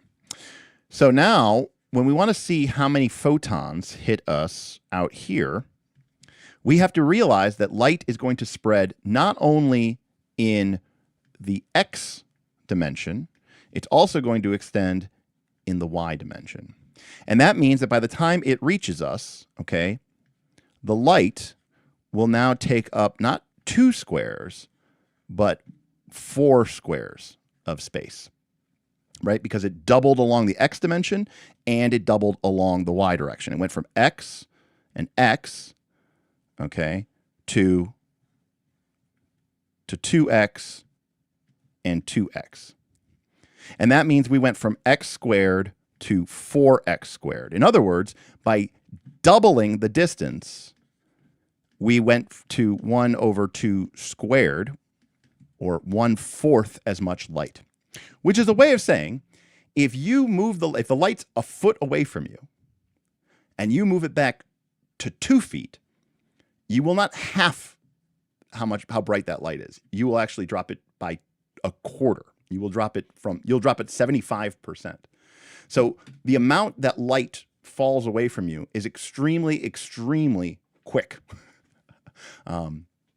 So moving the light a little bit can really, really, really, really drop off the intensity really, really fast. And so a lot of the problem that people have is they have their light too far away. So it's really dim. And so they turn it up really, really high. Well, now what do we have? We have a really bright light that's far away from you. That is going to create this really bright frickin' thing on your face. Okay? Not ideal. Not great. So what we can do instead is we can turn off our light here. Go to this.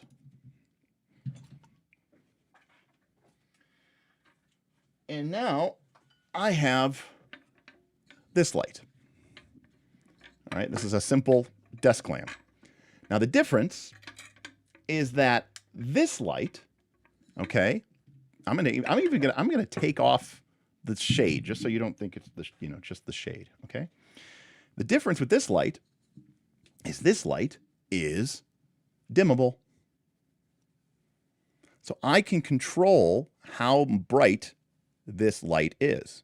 Now, the thing is by getting this light really close to my face, I actually get a softer light. If I move this light far away, look at the shadows on my face. Look at the shadows behind me. You see how intensely, how strict they are? How, what's the word I'm looking for? How distinct they are? When I move it closer, they actually become much, much softer, but it becomes too bright. So we just dim down the light. So having a light that is dimmable becomes really, really important. Now, we'll get to this when we talk about lights as well. You may notice that the light is coming from one side of my face. Yes, because there's no light over here. Now, if you looked at my setup, you remember I have a light on both sides of me. That's cool. That's awesome. But you know what you can also use? Just a piece of white foam core. Okay, this is just artist foam board. Okay, it's nothing special. It just is literally artist foam board. Okay, so here's what we're gonna do. Here's my face. Let's see if I can arrange this. It was, by the way, unfortunately, it's a gigantic piece, but it was the only piece I had. Sorry, I moved that out. I moved that out of my way. I moved that out of the way. Sorry. So what you can do instead? Hey, look at that. Remember how I said that a dynamic mic is really good at rejecting sound that's far away from it? Well, yeah, when I put the microphone all the way over here, it doesn't work. So it turns out I need the microphone right in front of my face. So I have the light over here, but you can see that it's very, very dark over here. So here we go. Ready to watch. Now, of course, it's going to go into the screen, but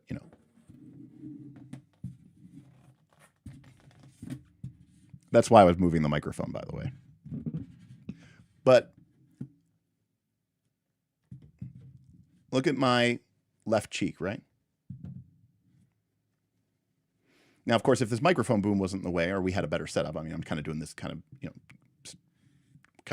of sloppily.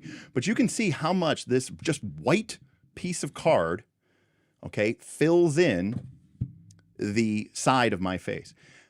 Yes, you can get a second light, which I have, which is good, which is great. It gives you a lot of control, gives you a lot of abilities. But honestly, all you really need is a piece of white foam core. This will work fantastically, especially even if you're a YouTuber. Yeah, it turns out those aforementioned photons can be reflected, and they can't. So the photons are coming from our light here. They're hitting this piece of white foam board, and they're going into my cheek. They're being absorbed by my cheek and then being re-radiated out, and they're hitting the lens of that camera.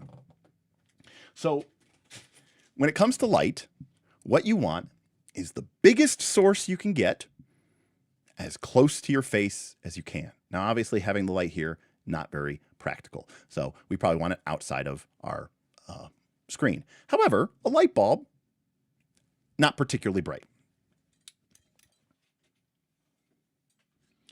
So this is where people and companies have come up with solutions to that problem. Now, a classic solution, let them be praised. A classic solution is to get what's called a softbox. Okay, you may have seen this before. So this is a softbox.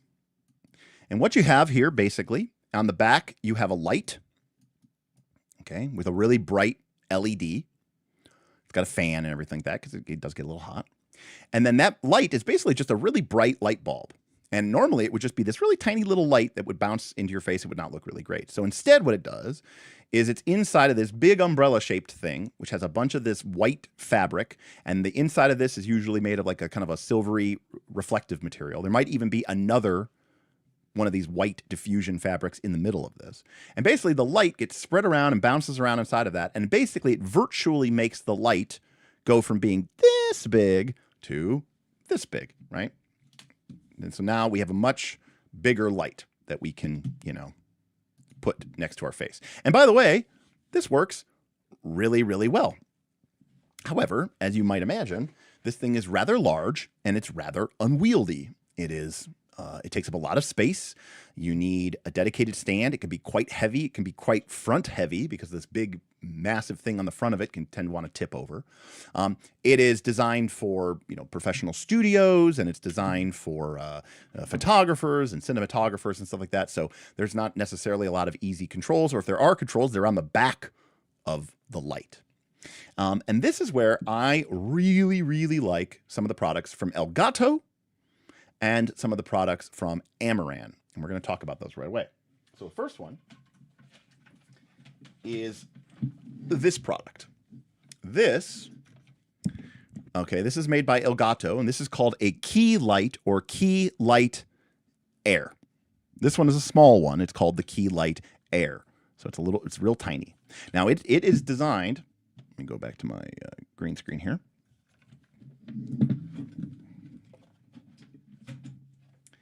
It has a base, and it has this kind of like adjustable neck.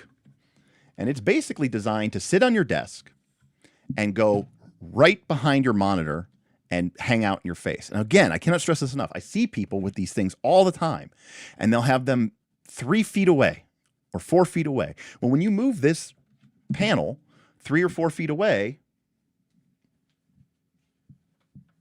it just becomes this really tiny little source. You want this thing basically like right off a screen. By the way, you can even see look how that reflects the light. Oh, it's shadowing. Anyways, but you want this like right there, like right out of the way. You want this thing as close as you possibly can to your face.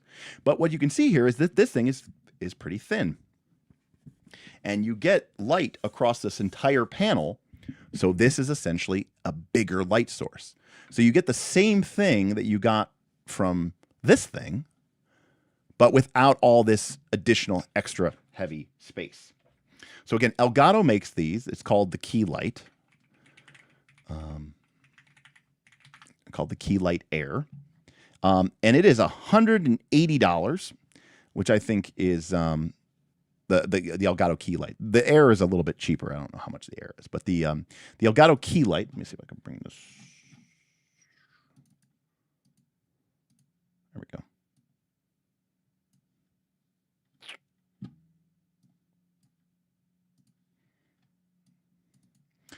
The Elgato Key Light is a wider panel. It has a desk-mounted clamp. Okay, apparently it doesn't like that. It has a desk-mounted clamp that we can mount to our desk, and it is designed to fit right behind your monitor. Now, is this the biggest? Is this the biggest light? No, but it works pretty well. But it is kind of expensive at $180. What I really love is the Verge Max. And believe it or not, that's what I use. So the Verge Max is an absolutely massive circular light that fits, and it has a really nice desk clamping system. But it also has this horizontal boom arm. So you can make this thing jut out over or even right next to your face, right behind your monitors. It also has front-mounted controls. So you can turn it on, you can turn it off, you can change the temperature.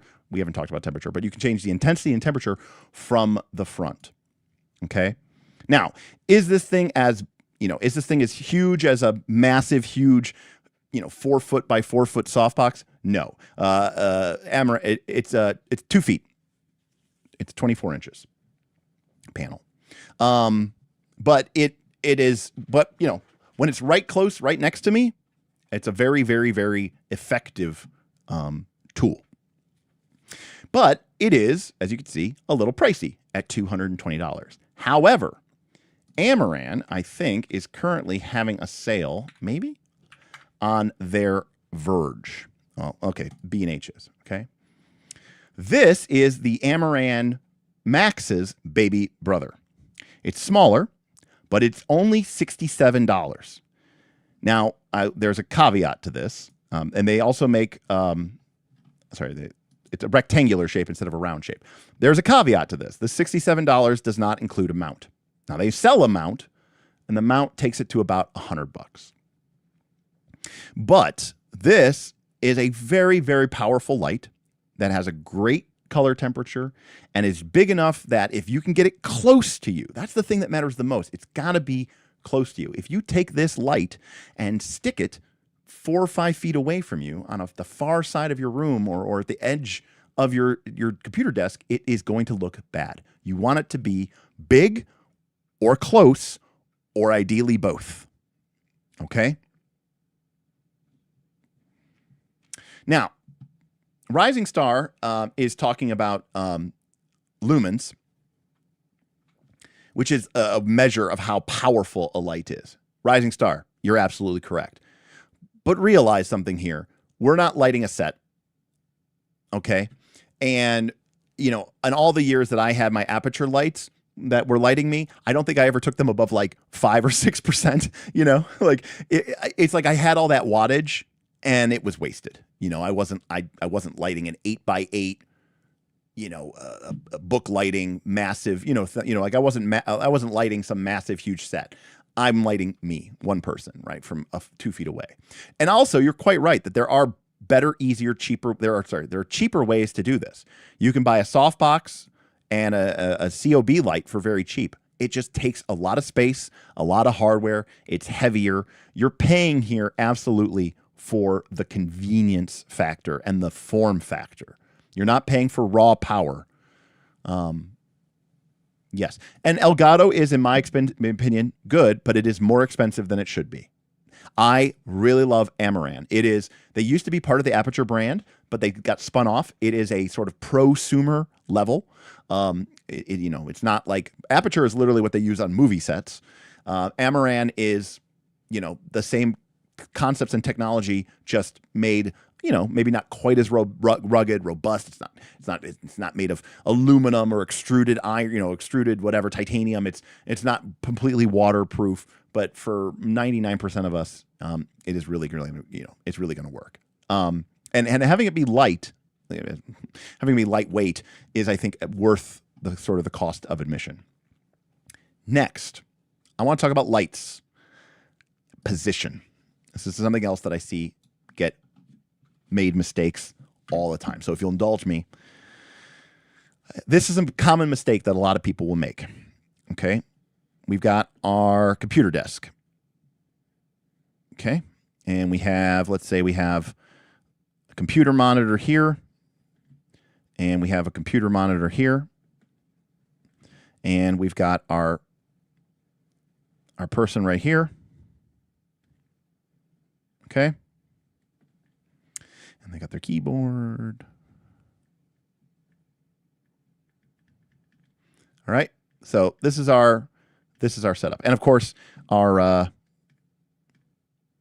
let's see here. We'll make it blue. Our camera ideally is like right here, right? Or mounted or something like that. Okay.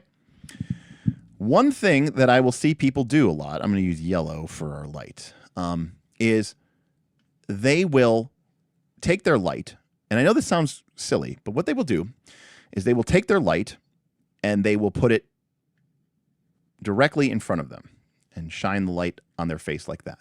Okay? That is not a great idea. And the reason for that is because what we're actually trying to do with our light And I'm right now I'm in a very, what I would call very, very soft or very sort of flat lighting situation. We humans are three-dimensional. We use light in order to sort of see and judge that three-dimensionality. Shadows give our face form and structure.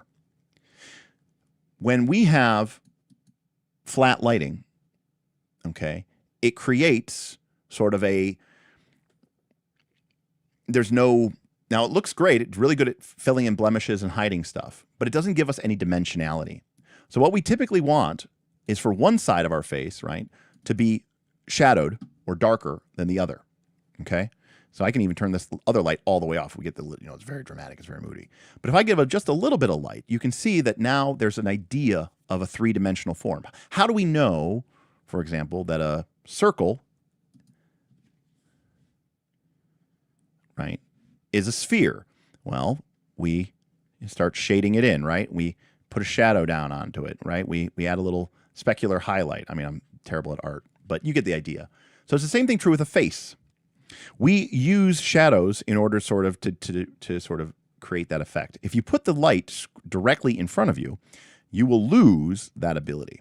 So the key is actually to put your light, and again, a lot of people will go, "Oh, cool! I got my Elgato, I got my Amaran.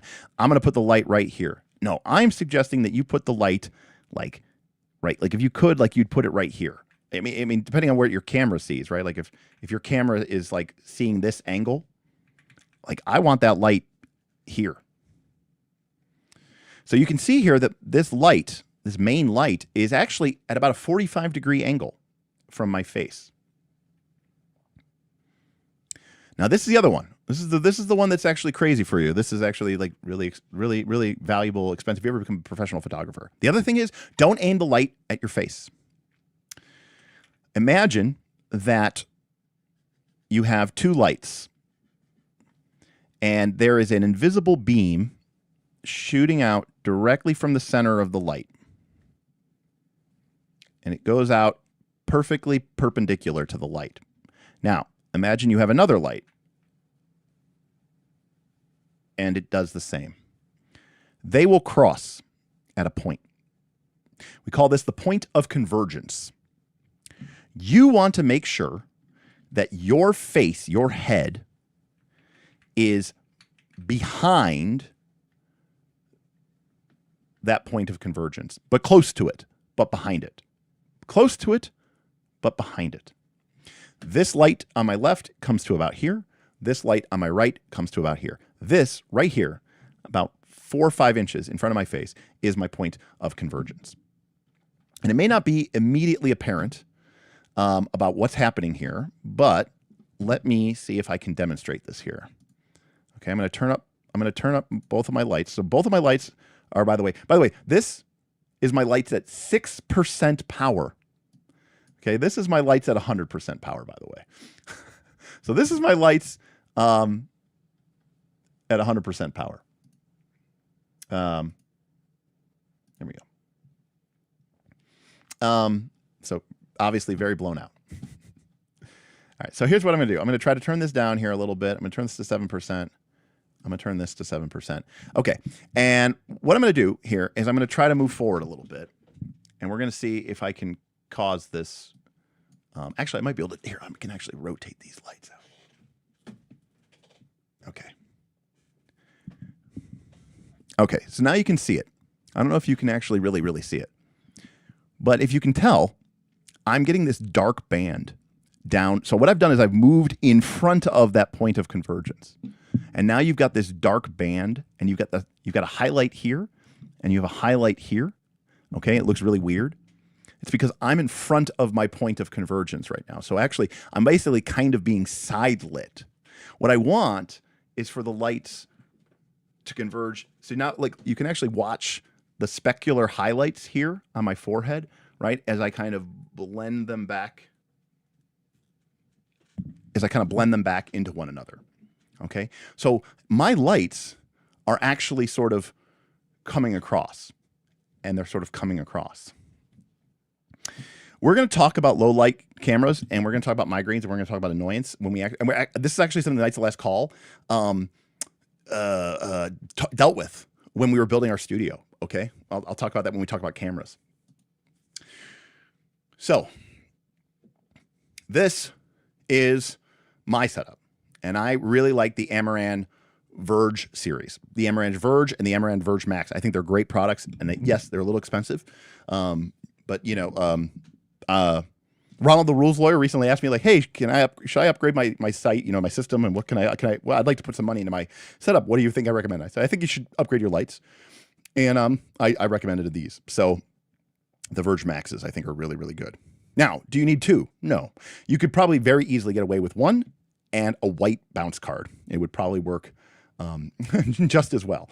But having two gives me a lot of control and flexibility. All that being said, the cheapest and best way for you to be lit is just sit by a window. Don't have the window behind you. A window behind you is disaster. Have your window in front of you. If your window's behind you, I don't know, put a curtain up or something, or put a shade down. Having a window in front of you, not directly, but like, you know, kind of off to your side, is the best, most cleanest natural light you're going to get. But it is subject to variance and doesn't work at the nighttime, obviously. What we're really trying to do with all these lighting setups is kind of mimic the same light that you get through a big window. Honestly, is what it really comes down to. Because believe it or not, the sun, you're like, oh, the sun is huge. No, the sun's really far away. It's really far away. It's really tiny up in the sky, and it's really bright. The sun is like one of these bare light bulbs chilling on the other side of the room. Okay. It's really, really small. And it's really, really tiny. And it's really, really bright. But when the sun hits your window, okay, and you've got maybe like a light curtain or like a diffusion fabric, or maybe it's just, you know, kind of coming in through the clouds, you'll get this gorgeous light on you. And that's all we're really trying to do, is we're trying to take a little light source and make it big relative to our faces. Now, there's a couple other factors we talked about a little bit. We didn't talk about a lot of them. A lot of you, and we'll get into this, a lot of you are using what I'll call cheaper webcams, and a lot of this will happen automatically. So there's not a whole lot of control you have over it. But you may not, you realize this, whether you realize this or not, or you know this, whether you realize it or not, but white light actually has different temperature. It's like when you put night mode on in your phone and it gets orangey. Right. You all remember like the lights when we were kids growing up, right? Those incandescent light bulbs.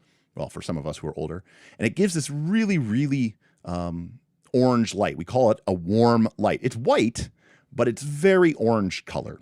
Okay. And as you increase the temperature, believe it or not, as you increase the temperature, the light gets cooler. Doesn't make any sense, but and the light gets more and more blue. Okay. Typically, in your setup, you're going to want to have your lights matching any other light color that is going on in your scene, okay? Because otherwise, you're going to get some really weird effects. Let's see if we can get this here. So now I'm going to take my fill light, okay? That's the light on this side. And I'm going to make my fill light really orange. So if I show you, right? So if I show you this, that's my one light, and that's my other. Let's see. Now, by the way, this Elgato, this little webcam I'm using. Oh, here, let's see. If we do it fast enough, you see how it gets confused? It has to adjust. You see how it changes color? It's because this thing is using a auto white balance. All right, and it's trying to make everything real white, but by switching back and forth quickly, I'm confusing the sensor, and it's not working. Anyways, all that's to say that it is really weird to mix light colors. And so what you want to do, one of the nice things about these Amaran Verges is, as you can see right here, I can tune the light temperature. And what this means is if you do have some sunlight in your room, or maybe you have some computer monitors, most computer monitors are around 6,500 degrees Kelvin. I typically have computer monitors up when I'm doing my streams and I'm checking websites or doing, PDFs. So I have my lights and my camera tuned to 6,500 degrees Kelvin. And that way everything is the same temperature. So white looks white. us human beings, we do this automatically. Our brains just naturally make this adjustment. But when we see an image, like in a picture or on a screen, our brains don't make that automatic, adjustment. And that's why if you look at snow in the shade on an overcast day, you don't really think about it, but it doesn't look white, right? It looks kind of gray or bluish. But our brains know it's white because our brains are smart like that. But if you see a picture of snow and it's exposed incorrectly, it'll look weird. It'll look gray. It'll look blue. So color temperature is a little bit more advanced. But the good news is that most of your sort of cheap webcams are going to just use automatic white balance and are just going to automatically set to whatever is there. What you need to do is make sure that if you do buy some nicer lights, or if you buy a light that only has one temperature, try to buy one that's daylight temperature. That's going to be somewhere between 5,400 Kelvin and 6,500 Kelvin. By the way, the Kelvin temperature responds to the black body emanation spectrum that generates from it. If you know Einstein's, black body radiation, not special relativity, not general relativity, the photoelectric effect, right? Basically, if you start heating something up at a certain temperature, it will begin emitting visible light. So once you get an object to about 2,000, 2,500 degrees Kelvin, it'll start to glow red hot or orange hot. And then as you start heating it up to 3,000 or 4,000, it'll start to get more yellow, right? And then if you start to go about to 5,000 or 6,000, it starts to get blue, right? We think of blue flame, we think really hot, right? So even though we think of blue as a cooler color, or we think of blue as cooler temperature from like a color theory's perspective, blue actually comes from hotter objects. Go figure. But anyways, that's where that comes from. All right. Last but not least, cameras. Now I don't have a Logitech C920, but I do have this. So this is an Elgato face cam. This is a 4K. I think it's a 4K. It's a 4K. Oh no, it's 1080p. All right. Well, never mind. This won't be as good of a comparison as I wanted it to be. But it's an Elgato 1080p lens. But it's tiny. It's small. Now compare that, okay, with this camera, and more importantly, this lens. You can see that the one is a lot bigger. That means that this lens lets in a lot more light. This lens also is substantially longer and more complicated, and that means it is going to do a better job of focusing the light. It's going to do a lot better job of harnessing the light. It's going to do a lot better job of, basically everything. Now, the difference, this thing was, I don't know, what, 150, 100, 200 bucks or something like that. And, this was, I don't know, $5,000 or something with the lens. So huge difference, right? But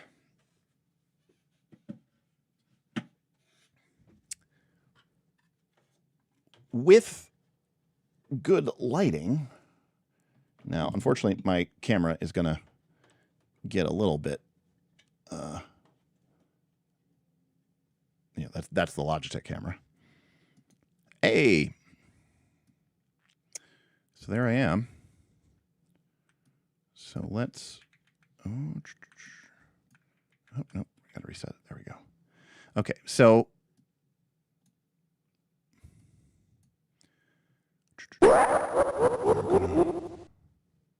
now, my camera is a 4K camera, so there is a difference here. So, but don't really get too caught up on that. Okay, I'm going to zoom in to equivalent, roughly.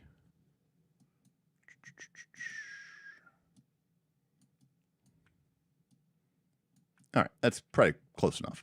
Now, obviously, you can see, hopefully, the difference in the quality of these two images. In fact, actually, I'm going to bring up the configure video. Let's see if I can do a little bit of tweaking here. I'm going to, okay, exposure is auto, good. And I'm just going to tweak down the brightness a little bit to try to match it a little bit. There we go.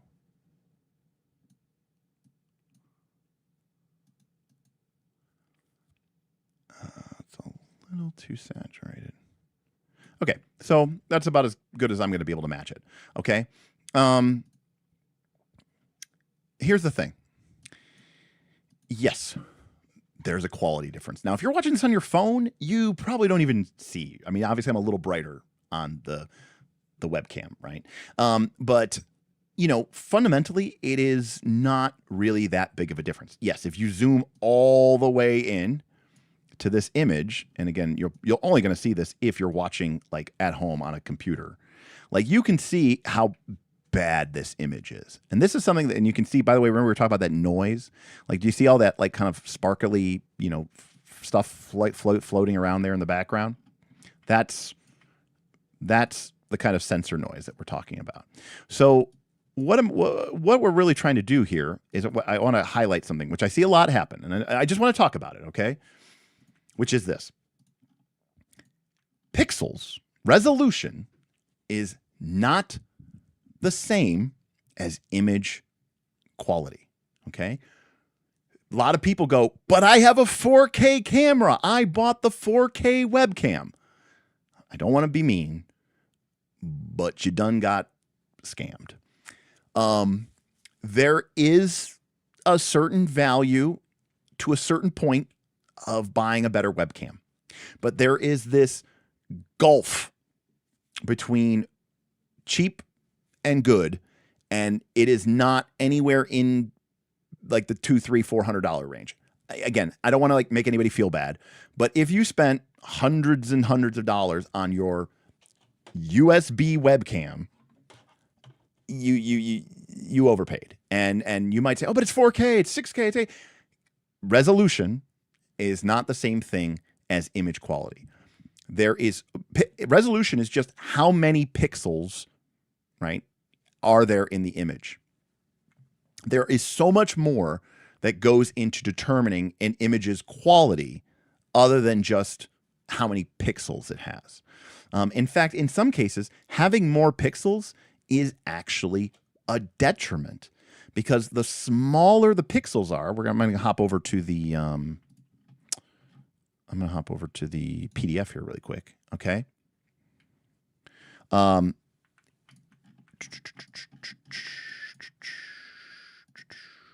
Where's my whiteboard?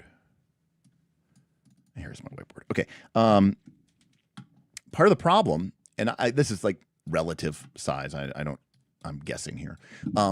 But the camera that I'm on right now has a sensor, okay, which is like literally a microchip, okay? And that microchip is covered in millions of pixels, okay? That is what a sensor is. The sensor in this thing is probably about that big, relatively speaking, right? Relatively speaking. But here's the thing. If this has 4K resolution, which by the way means that it has like whatever, 4,860 pixels by 2880 or something like that. I can't exactly remember it, right? But it means there's that many rows, there's that many columns, okay? Well, if this little sensor is 4K, that means this little tiny sensor is split up into just as many little pixels. And that means that each pixel is really, really tiny. And that causes a lot of problems. It causes a problem with noise. It causes a problems with distortion. It causes a problem with sensitivity. Believe it or not, the 1080p webcam might be a better webcam in many instances than the 4K webcam, because the image sensor is the same size, but the pixels are bigger on the 1080p. So they're larger, they can gather more light, they're not as susceptible to electronical interference. It may actually be a better webcam.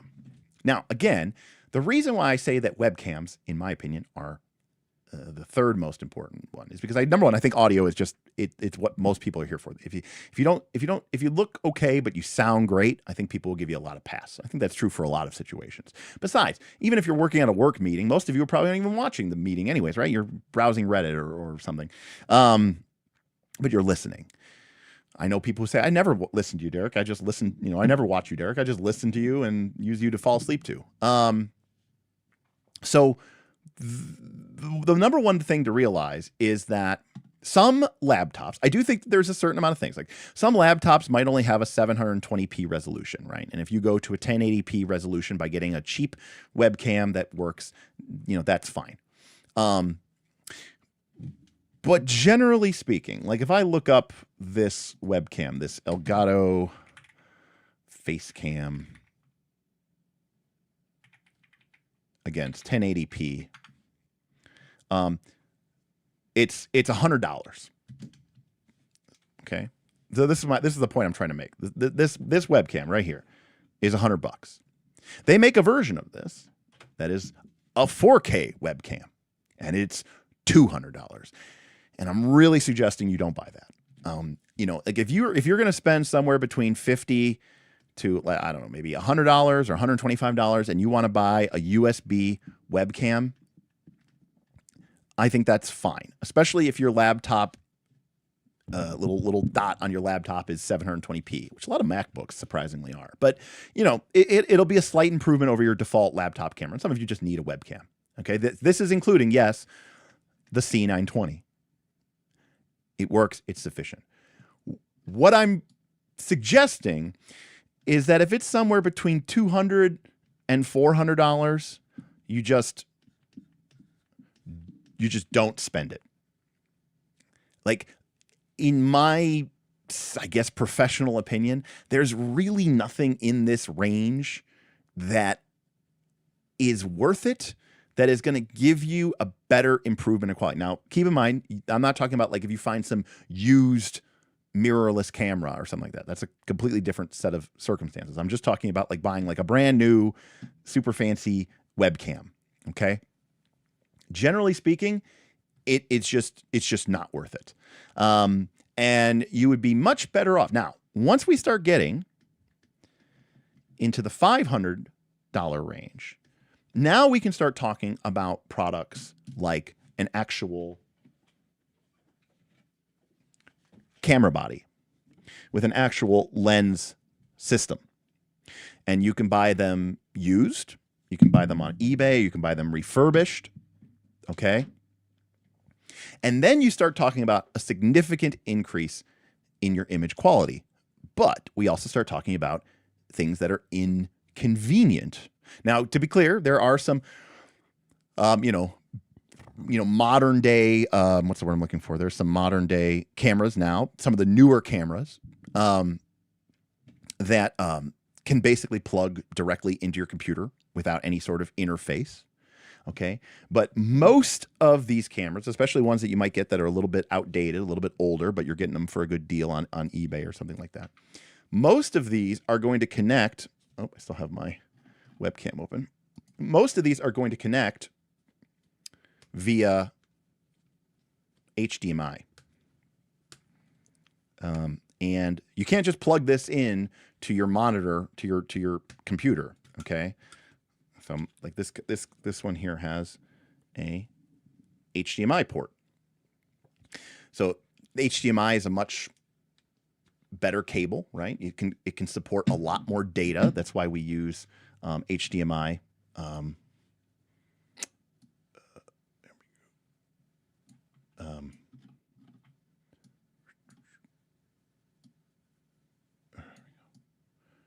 don't know why that got zoomed in. There we go. HDMI is a much better cable. That's why we use it for our monitors or something like that. And we don't use USB, right? USB monitors are usually really low resolution monitors. But generally speaking, it's also the case that we need to be a little bit mindful of the fact that if you do have a camera like this, now you need a separate device in order to take that HDMI image and convert it into your computer. This is called a capture card. Vin was mentioning earlier about the Rode Gamer X, and that is called a capture card. Elgato makes capture cards. A lot of people make capture cards. And what that does is it allows you to plug your camera into your computer, and your computer will then recognize it as a video input source. So there's a lot of advantages to the webcam, okay? Because you can just plug it in and it runs fine and it runs cool, and you're not going to have any problems with it. But for the love of God, don't spend a lot of money. It's just not worth it. If we start talking about getting into like the $500 range, okay, now you can start looking at things like a used Sony, okay, like a used Sony Alpha, okay. You might be able to find a Canon M50. There's also now I might not get the M50. I might get the R50. You might have a hard time finding a used one, but Canon R50 used. I think this is a fantastic camera body. You can get this one used for $500, $600. Now, of course, keep in mind that this camera, this is also a fantastic photography camera. It's a fantastic, video camera, but it will serve you very, very nicely as a photography camera. If you get the R50V, which is this one on the left, this one is only for video, and this would make a fantastic webcam. If you don't want to go all out and buy a $3,000 camera with a $2,000 lens, this camera right here. I mean, I'm a Canon guy. I'm not gonna lie. I'm biased. I'm a Canon guy. Okay, I'm on a Canon right here. This is a Canon. All right, this is a Canon. This camera, I think, if I had to set up a crew of people, yes, it still takes stills. The main thing that you'll notice, which most people don't even use anymore because we're all used to our phones, is it doesn't have a viewfinder. Okay, it only has a screen on the back, right? You're used to the little viewfinder on the back of a camera, so you can look through and go chick, chick, chick. This camera, this R50V, does not have a viewfinder. But again, I don't really take photos anymore, even though I'm a photographer. Most of my cameras are used as video cameras. I never look in the back anyways, right? So who cares if it doesn't have a viewfinder? I think this is a fantastic camera. I think the lenses for it are fantastic, but I would be remiss if I didn't talk about things like a Sony Alpha 6400. This is again, you can get them brand new, but you can also get them refurbished, used, renewed for like $600. The Sony Alpha system is incredibly powerful, robust. They make really, really nice lenses. They're really, really pretty. Another one is the, not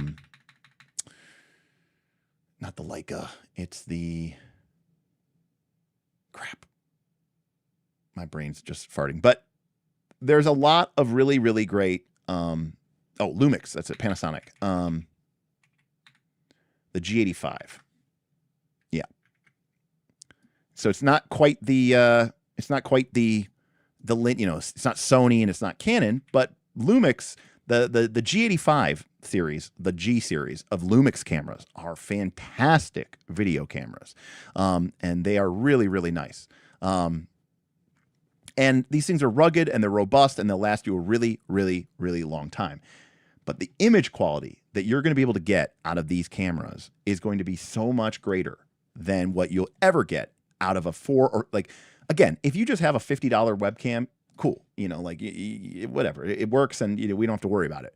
But all I'm saying is that if you are going to spend more than that, if you're going to start looking to spend $300 or whatever, $400, just don't, just either don't buy it and buy lights or buy a better audio, or just upgrade, right? And get a cleaner, spend a couple $100 more and get a better camera. Now, another thing, hard to tell because I just have, shit behind me, is pursuant to sensor size and pursuant to lens. Now, this matters for some people. It doesn't matter for other people. You will notice that I am in focus. However, if I put these books on the back of my image, or back my, and again, this is, I can grab them with my hand, you will see that they are out of focus. Okay, I'm in focus. These are out of focus. Okay, what you're seeing here is called the depth of field.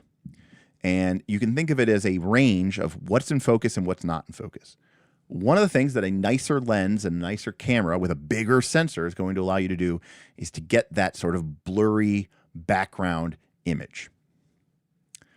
Some people think it's really cool. Some people think it's really neat. In fact, modern day cameras, little phone cameras, right? This is not down to technology. It is down to physics.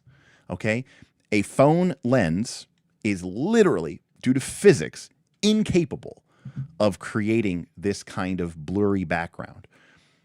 Now, modern day phones do this through bullshit, right? Through AI and image. It's like a Snapchat filter, but it is not truly background separation. Now, the reason that some people like this is because you are in focus and your background isn't as much of a distraction. Right? It's called separation. It's the idea that I'm in focus, that's not in focus. Your brain, your eyes are going to focus on the thing that's in focus, and you're basically telling your audience, look at me, don't look at my background. Now, some people have a really cool background, and they might want people to look at their background, in which case that doesn't really matter anyways. I will only say that this camera is not going to do that. Okay, so as a comparison,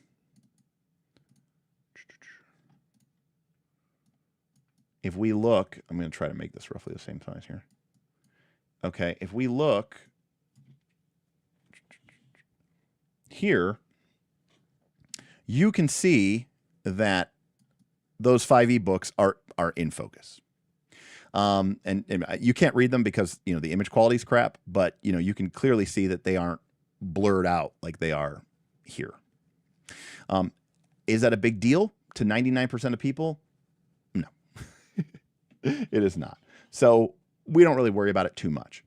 But I will say that I think that the difference for a professional, if you want to be a streamer, I think you should have an actual camera. Is really what it comes down to. And I mean that, like, if you okay, maybe you don't even have to be a streamer, but if you are taking calls professionally, if you are, you know, I don't know, on streaming shows, or you're like, you know, maybe you're on an actual play or something like that. I'm being Derek biased here, but I do think that you should probably have it. And it's not super expensive, you know, in the grand scheme of things. I get it is expensive, but it's not like the most expensive thing. You don't need a $6,000 setup or a $5,000 setup. But I do think that if you search around, you do your research, you talk to people like me, you can find for $500, $600, $700 a really good system that will last you a long time. Now, is it as convenient? Absolutely not. You know, I think Vin was mentioning, Self-Confessed Cynic was mentioning, you need the camera. Okay, well, cool. Got that. But look at this thing. Haha, cool. It's got this little, it weighs half an ounce, and it's got this little plastic clip thing, and I can just set it on my monitor and it works just fine. Great. Okay, well, if I have a camera, I need something to mount it to and something to, you know, set the camera on a tripod or maybe some sort of system or mount. Okay, then you're going to need a lens. Now, a lot of these cameras will come with a lens. It's called a kit lens. Guess what? It's fine. I wouldn't even recommend really changing it unless you really, really want to get into the weeds with this stuff. But most kit lenses, most of the lenses that come with these cameras are going to be more than sufficient for what you're doing. They also have a battery. Now, modern day cameras, a lot of modern day cameras can run off of USB power, so you can plug it in so it gets power. Otherwise, you're going to have to buy what's called a dummy battery, which is basically a battery that has a cord on it so that it continuously generates power. But again, depending on what you're buying and how you buy it, it might need a separate purchase. Now, these things are pretty cheap, all things considered. I'm not really talking about the cost here. I'm more talking about the added level of inconvenience. Now, do you get a lot better for this? No. And that's why I say camera, in my opinion, is the least important one. I think, okay, if you get a good microphone, okay, and you get a couple $100. If you spend $150 or $200 on your microphone, if you get like a Shure MV7, or you get the podcast USB, or I'm sorry, the Pod Mic USB, something that you don't even necessarily need an audio interface for. You could just plug it in through USB and maybe update, and you get some good lighting, or at least think about your lighting setup. Even if you're using a freaking desk lamp, at least try to get it close to you, and maybe get something that dims, or put it on a dimmer switch if that is an option that you can do. Sometimes they have like inline dimmer switches, because if you get it really close to you, it might be really bright and it'll blow. It's called blowing you out. It basically means like your image is so bright that the sensor only sees white. It loses all the detail. There's no more detail in the image. I think lighting and audio will get you there, like 80% of the way there, 90% of the way there, potentially. If you want to upgrade, if you want to go the full extra mile, then I would upgrade the camera. And again, I think that there's, if you put an actual like gun to my head, I think any one of these would be great. I think the R50, whether it's the video version or the not video version, great. I think the Sony Alpha series, the A6400 in particular, is really good and affordable. And I also think the Panasonic Lumix series, the G3, the G4, the G5, very good cameras, and these things are really inexpensive. Now, there aren't as many of these lenses as there are. It also uses micro four thirds, which is a weird lens, but there's some other minor details, but don't really worry about those things. I think any one of these would be good, and you can find them online. You can find them for cheap, and you're not hunting down the latest and the greatest.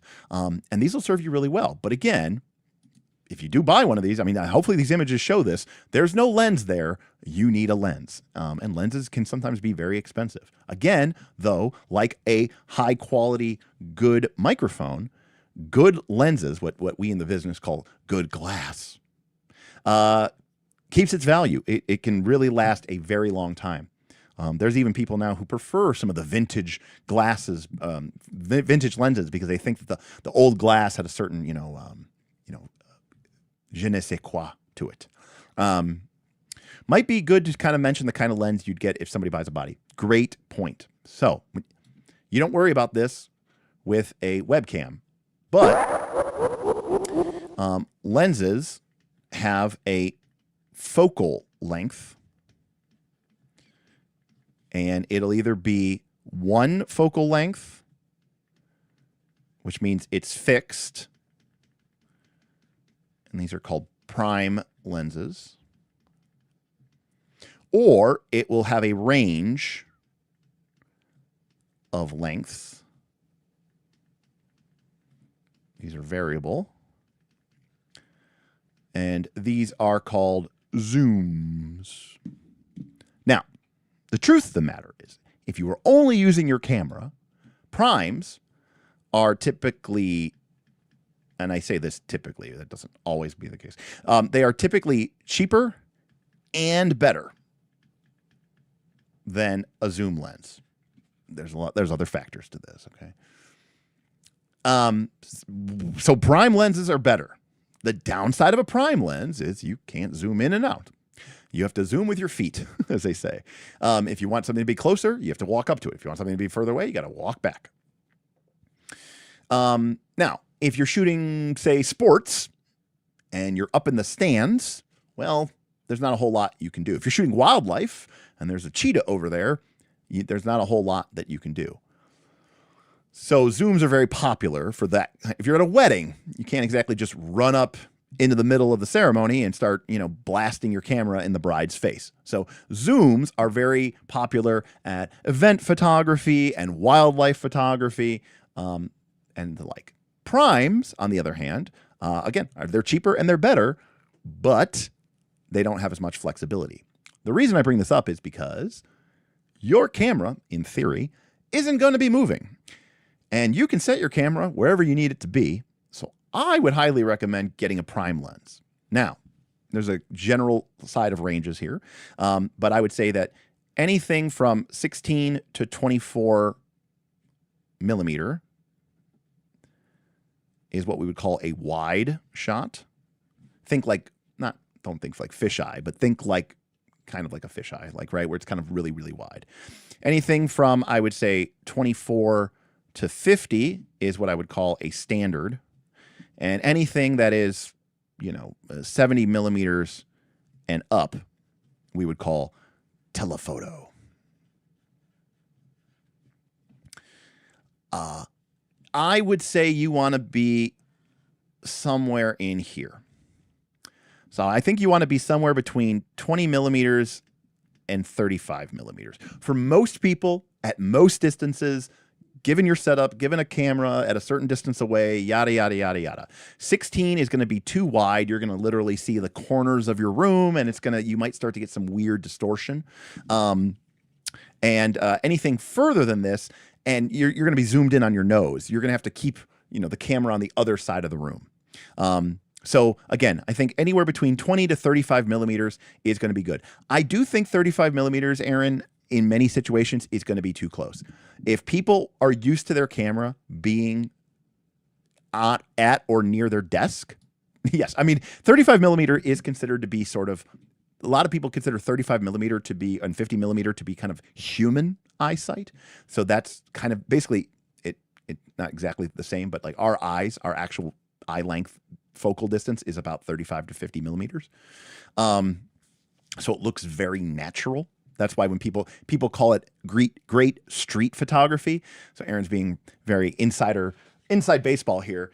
It's because 35 millimeter and 50 millimeter in particular look kind of what like stuff looks like to us. If you've ever seen a picture that's really, really wide, you kind of get an instinctive sense that like, this isn't how my eye would see it. It's seeing too much. It's like I'm a gecko and I've got this big eyeball and I can kind of see off to the left and right of me at the same time.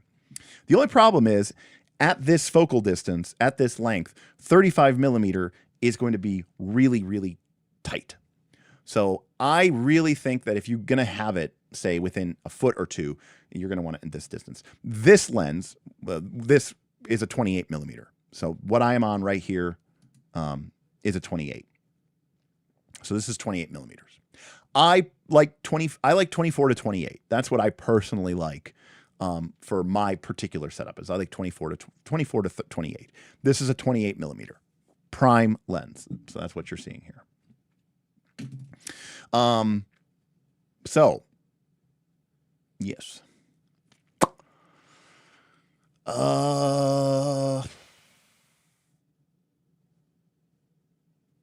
I think that's everything? Question mark.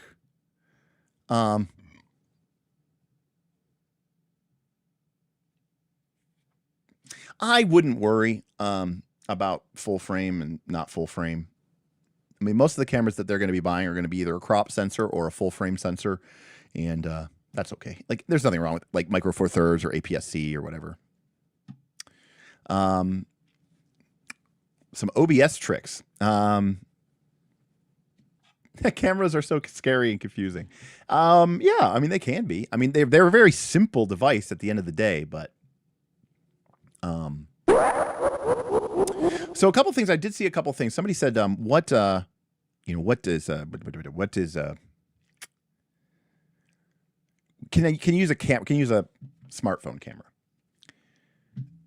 I would say no, because I mean, honestly, a lot of the improvements that you get through this camera lens are tricks. And honestly, if you would just have like a webcam, like a C920 or like a Elgato face cam, it's really about the same quality as these cameras. A lot of the quality of like the modern day Google and Apple, it comes down to software.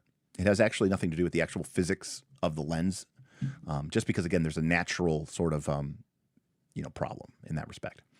So Scotty asks, what is my mobile setup? Yeah, like I'm not saying you can't use your phone as a backup. I think you can buy like an old iPhone and maybe use it as a secondary thing, as a dice cam or as an iPhone. I also think, by the way, I do want to answer Scotty's question. Somebody in chat had talked about maybe buying something that has PTZ functionality, which is pan tilt zoom. So this is an OBSBot camera, and this is actually mounted above my it's actually mounted above my above my desk. This camera can be wirelessly, remotely controlled so that it can spin, it can pan, it can tilt, and it can zoom in and out. These could be really cool, but most of the time this is not really going to be that useful for anything because most people are just going to be in a single shot. I bought this potentially to use as a tool when we're doing live streams here in the studio, and to give people the capability to, like a producer to be able to like change remotely while sitting here at the desk, like looking at something different. Like particularly like a battle, if we had like a battle mat situation, like a Dwarven Forge miniature situation. Some of you may remember when we used to do that, we had a fixed camera, and it wasn't always my favorite thing. And so, no, they do not yaw. They zoom. That's why they're PTZ. They pan, they tilt. There is no yawing.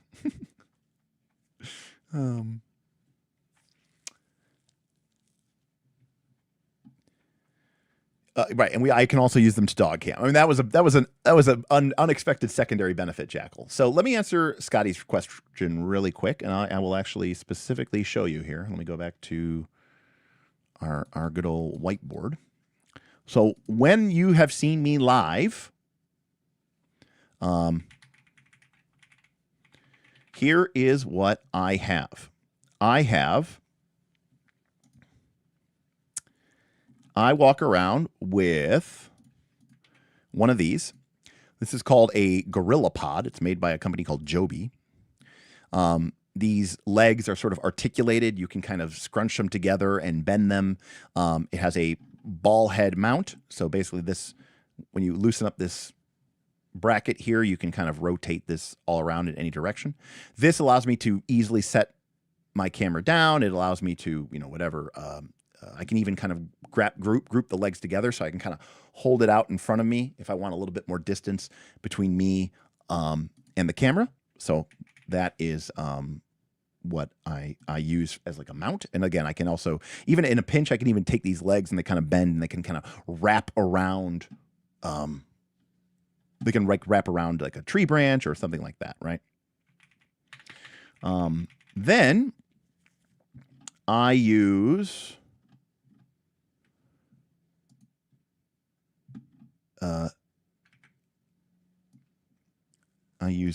this mount for my phone. When I'm remote and mobile, I usually use my phone. YouTube, in particular, has a very easy, convenient feature on the phone app to be able to stream from your phone. It's pretty reasonable and thing. I like this mount, because again, this mount here screws into right here to this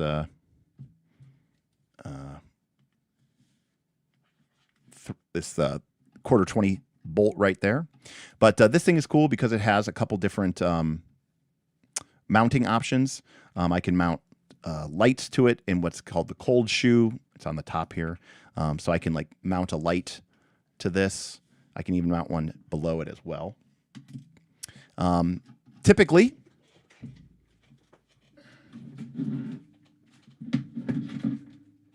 I will mount one of these to that cold shoe. This is called an Amaran MC multicolor. It is a light. It's just a tiny little USB charged light. I can change the color temperature, the intensity. I can even change this thing's color. It's RGB. I can make it blue or purple or whatever. And then this would actually, where I have my white yellow arrow drawn, this would click into that shoe with this little mount here, this cold shoe mount. And then that is what gives me my light. And then the last thing that I do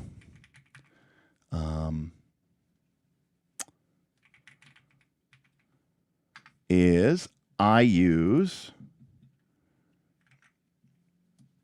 this as my truly low, low quality, but this as my simplest and easiest microphone. There's no wires. You just take this center device, it plugs right into your USB-C port, in my case, of a Google Pixel phone, and then you get two wireless mics that you can use. And they use magnets to just clip and attach. Very simple, very easy, one click, done. No muss, no fuss. It's by far. Now, I do have better wireless lav mics that Rode makes. I do have the Pros. They are nicer. They are better. I can use, lavalier mics, and I can use little lavs, and they're a better pack, and they're higher quality. But in terms of sheer ease and convenience, this is my go-to mobile setup. I use a Joby Pod.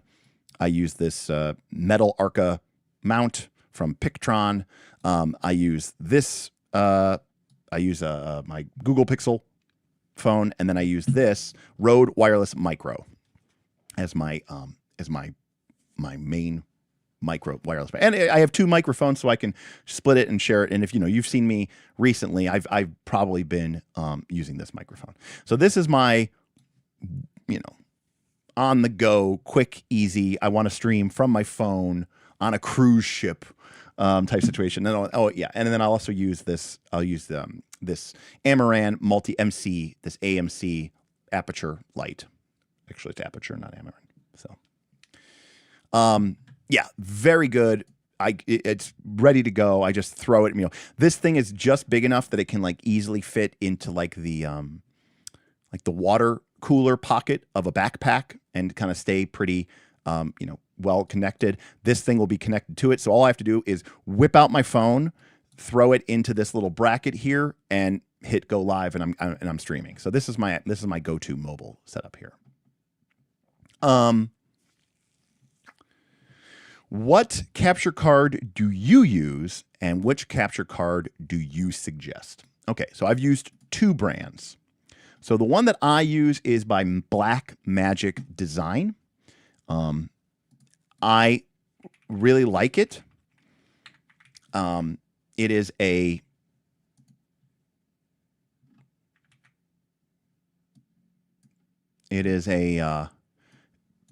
designed to literally be. It is installed on my PC's component board. We used to have, I still technically have this, but this was our capture card that we used up at the studio. Now, so I have one of these as well, because this captures 4 of them, obviously. They're not cheap. But they're really good quality. I do have one problem with this, though. It's kind of crazy, and actually, is it over here? It is not perfect. And what's not perfect about it?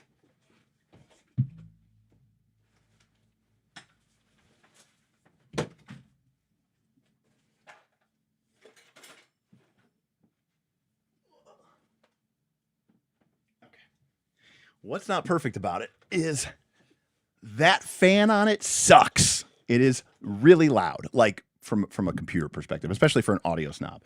So actually, one of the things that I want to do is I want to remove this fan header. I want to take it off of the heat sink, okay, and I want to replace it with this Noctua NF-A4. So this is from Noctua. If you've ever built a PC, then you know that Noctua fans are really nice. And it is just a little fan that would replace that fan. These fans are incredibly quiet. That fan is too loud. I don't know what they were doing when they made that. So while I love it, I cannot actually recommend it. So no one should be soldering off of their chips just to make the fan quieter. Now, that's just me being a perfectionist. And I mean, it is annoying and it is loud. That being said, I have also used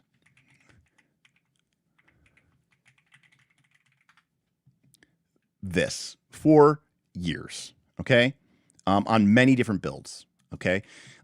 This is the Elgato Camlink. It is ubiquitous. It is everywhere, and it works very, very, very good. It eats up one of your USB slots, which for some people, they may not have a lot of USB slots. It can sometimes be a little finicky, but for the most part, for 99%. Now, if you buy an off-brand one, buyer beware. Bob bought an off-brand once, and it did not work well. Elgato has got it down, and the quality here is good. It's a little bit more expensive. You can usually get it on sale, and don't pay $100. If you can get it for $80, great, and it's great. And this thing captures 4K. Trust me. you're not going to be most 99% of YouTubers never stream at 4K, so you don't even have to worry about it. Most people don't even have cameras capable of streaming at 4K. I could stream at 4K. I could, and I don't. I stream at 1440. This is a fantastic product, and most importantly, it doesn't require you to have to like open up your computer and put in a new card and all that other stuff, and you know, whatever. That being said, I have also used Elgato's actual capture card.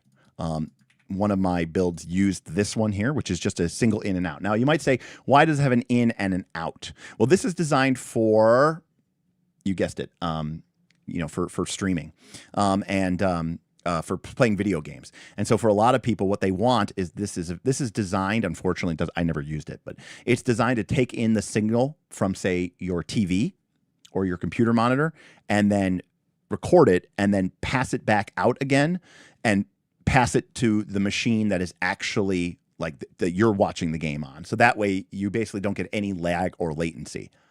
That was lost on me because I don't play video games that require that kind of FPS or that kind of twitch potential. This is also more popular when people would like literally have two different systems, right? Like one computer would be for your high-end gaming and another computer would be used for your streaming. Nothing I do is that intense. I'm not like running Crysis at like, 8K or something like that. So I don't need two separate computers. So there's a lot of functionality built into these Elgato devices that quite frankly, I never have had to use. So I don't really care about the pass-through situation. In fact, you can see here it has 8K 60 pass-through, which basically means you can send this thing, an 8K signal could be passed through, aka you're running Crysis at 8K. You could run your 8K signal through this. It would capture it at 4K and then pass it out with no latency. Very little latency. Anyways, that is Elgato. So I've used Elgato and I've used Blackmagic. I like both. I think 99% of people should, could, and will buy this, the Camlink 4K, and will be very happy with the results that they get from it for many years, and it will be fine. I've never had one crap out on me. They can get a little warm sometimes, but nothing like problematic. All in all, I think it's a fantastic, great product. Okay. So the last thing that I'm going to do, oh, yes, also, there's also a frame rate issue. Frame rate doesn't matter to me because, again, I'm mostly just doing a talking head. I'm not playing video games. So, like, being able to I don't even stream at, I don't even stream at 60p. Or, like, I don't care if I stream at 60p because it doesn't really matter to me, right? Let me go ban this person here. Ban, there we go. Okay, last question that we'll do before we close up is Jackal asked about OBS and filters, and we can talk about that. A couple of things. One, you can actually pass your video signal and your audio signal through OBS first before sending it out to Zoom or whatever, Discord. Basically, you can set OBS up to look like a virtual camera, and your computer will see OBS as a virtual camera. You might think it's really, really complicated. It is not. Let's see if we can do this easily.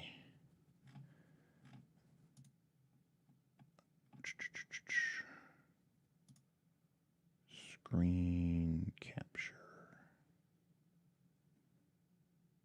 Scene video window. Display. I always think it says, I always think it's going to be screen, but it's display. Okay. So there we go. We got the infinite scrolling. Gotta love it. Oop, there we go. Okay. So, in OBS, all you have to do here is go down to here to start virtual camera, and that will start. Basically, it'll take your OBS and this whole thing will look as a camera. In other words, like I could like put a frame around myself and then send this as my virtual camera to, like, say, Steven on our Zoom call when we do Roll for Combat, and I could have graphics and I could have all this other stuff and all this other stuff. So OBS is pretty easy to use as sort of a virtual camera. But the question was, what about audio chain signaling? So what we'll do here is we will create in this audio input. Well, we're going to add this ATR 2100. So this is our microphone here. So I'm going to plug this back in here. I actually don't. We'll see how much we can actually hear this here. And I'll just show you what I would do. Okay, there we go. Test. Okay. All right. So now we're on the ATR 2100, and so one of the first things I'm looking at here is I'm looking at the levels. So again, now keep in mind that we do have 16 decibels of gain right now, so I'm actually going to remove that. So I just turned that off. So you can obviously see that this is a very, very, very quiet signal. I'm actually going to talk really, really loud, but it's a very, very quiet signal. So actually, you know what? All right, while we do this, I'm just going to use this microphone. So what I would do is I would go into OBS and I would go to filters. And this is my chain of filters. And the first thing I'm going to do is I'm going to add some sort of noise suppression. You want to, if you're going to use noise suppression, you should use your noise suppression as the first thing that you do. Before you do anything else, you want to clean up your signal before you start doing anything. You want to get rid of the noise before you start tweaking stuff, right? Get rid of the garbage first. So if you have an NVIDIA card, you will have the option to use RN noise. I suggest you use it. Otherwise, you can use SpeedX. Depends on also maybe like Max might be a little bit different. In general, I would use the best one that you can. Now, this obviously does not have a lot of settings, and it isn't necessarily the most, it's not necessarily the best noise suppressor in all of history. But I will say it works okay. And what noise suppression does is it uses algorithms and frequency values to basically I think that is what's going on in the background is noise. And I am going to remove it from the audio signal. Now, if this is done too much, it can end up sounding warbly, almost like the person's underwater. It can sound fake and artificial. It can sound really, really, really bad. Like if we go to here, so like this is my audio interface, and this is my noise suppressor. Now I don't know if this is actually going to do anything, but like if I turn this up too much, so this is my noise suppressor all the way at 100. Now I can't actually hear myself right now, so I have no idea what this actually sounds like, but it may sound very, very, warbly or terrible. But I like it at like 31. So that was me turning up my noise suppression, all the way. So back to ATR. So the first thing I would do is I would add in a noise suppressor to, add in that noise suppression. The second thing I would do is I would add, now Vin says, and I agree with him, is if you don't have a noise suppressor, you can also use what's called a noise gate.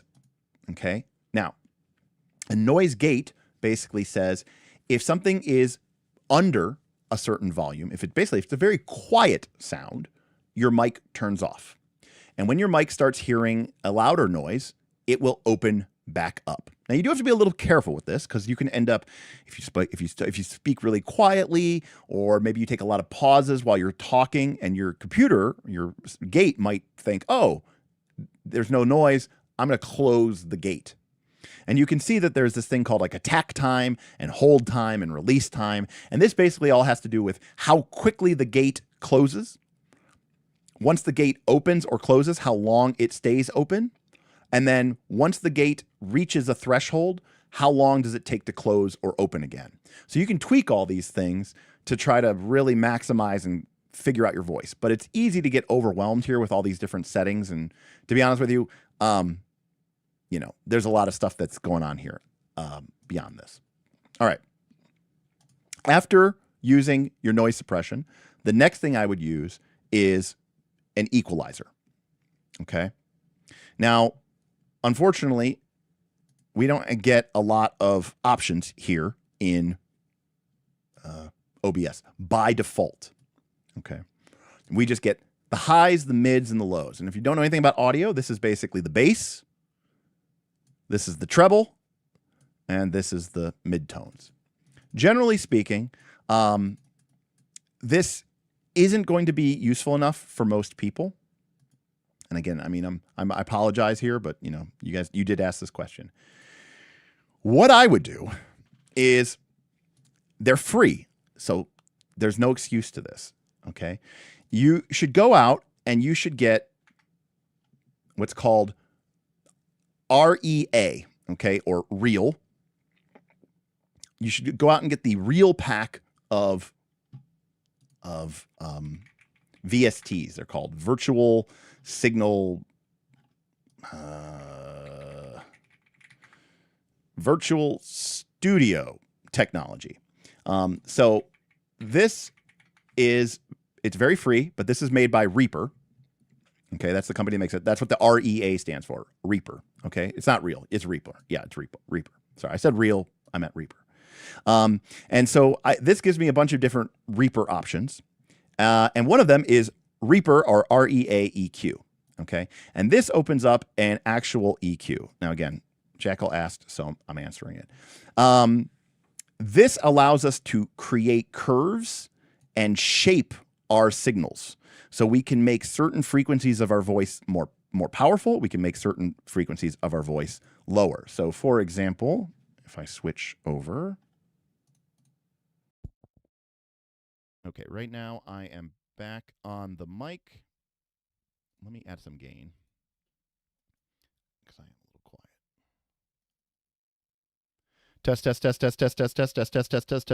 Hello. Okay, that's loud enough. That's going to be good for us. Okay, so what I'm going to do here is I'm going to go into VST. And right now, I'm going to get rid of this. Okay, so I'm going to take this and I'm going to up it up really high. And again, I can't actually hear myself. So, you guys can hear me. But as I'm talking, you can see what it sounds like as I move this through space. So I am right now boosting the highs, and I am leaving the low and the mids alone. This is me boosting the lows. So it's probably going to sound very boomy and very, I could also completely cut out the lows,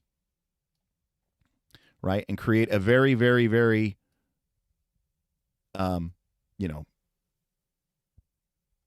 deep thing. Oh. My bad. I had it turned off. All right. Let's try this again. This is the signal with no low frequencies whatsoever. I am killing all the lows, and so there is no lows in this signal. Now I have removed all the mids. Right now you're only getting low energy and high frequency. So low frequency and high frequency. And now I've gotten rid of all the high frequencies. So now all you're getting is like the, right? You're getting the low end of my stuff. So you can use these curves to shape your sound. This is a this is like what audio engineers get paid to do. Some of this has to do with your particular voice. It has to do with the microphone and the gear that you are on. The one thing that is universally true is you can create what's called a high-pass filter. A high-pass filter basically means the higher frequencies get through, the lower frequencies get blocked. There is, generally speaking, nothing useful or intelligible in human speech below around roughly 100 hertz. So what I can do is I can basically tell my frequency, or tell my EQ, hey, anything below 100, just roll it off, take it out, because it's probably going to just be rumble or room reverberations or something like that. It's not going to have any useful warmth or characteristics. But it is very possible to fuck up your signal very heavily with EQ. I suggest doing things in very slight instruments, very slight increments. Sometimes it can be useful to add a little bit of a boost in the low mids. Okay. And particularly if you're on a shitty microphone, it can be helpful to actually boost some of the highs because, oops, there we go. Because the high bands can create this. What am I doing? Oh, it's 3. Oh, sorry. This thing is doing nothing. You turn that off. There we go. Okay, there we go. Because the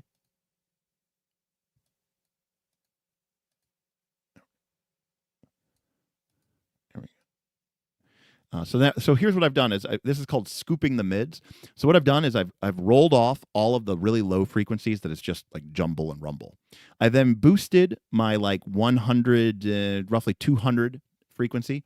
Again, I can't hear this, so I'm just kind of guessing. And that's going to give my voice that warmth, that radio presence that maybe some people like. The mids are somewhere between 350 to 1,000. This is where things can get really like boxy and muddy. So a lot of people like to, just generally speaking, it's called scooping the mids, which just you make a small cut here.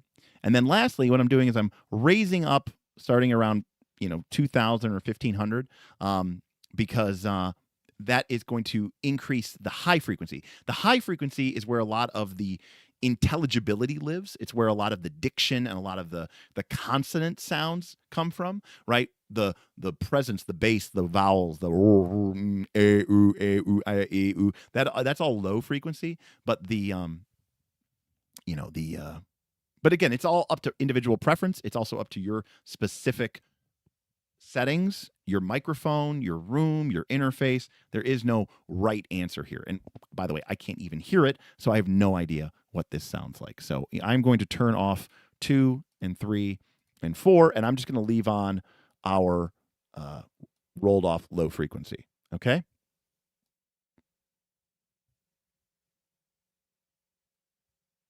There we go. Okay. Next, I am going to add a compressor. Now, again, this is a little bit confusing, but when you're speaking, we have quiet parts and we have loud parts. Think about going to the concert and you have that quiet part with just a single violin. And then you have this loud, bombastic explosion from the brass. So you have very loud louds and you have very soft softs. That is a wide range of volume. That's great for a concert.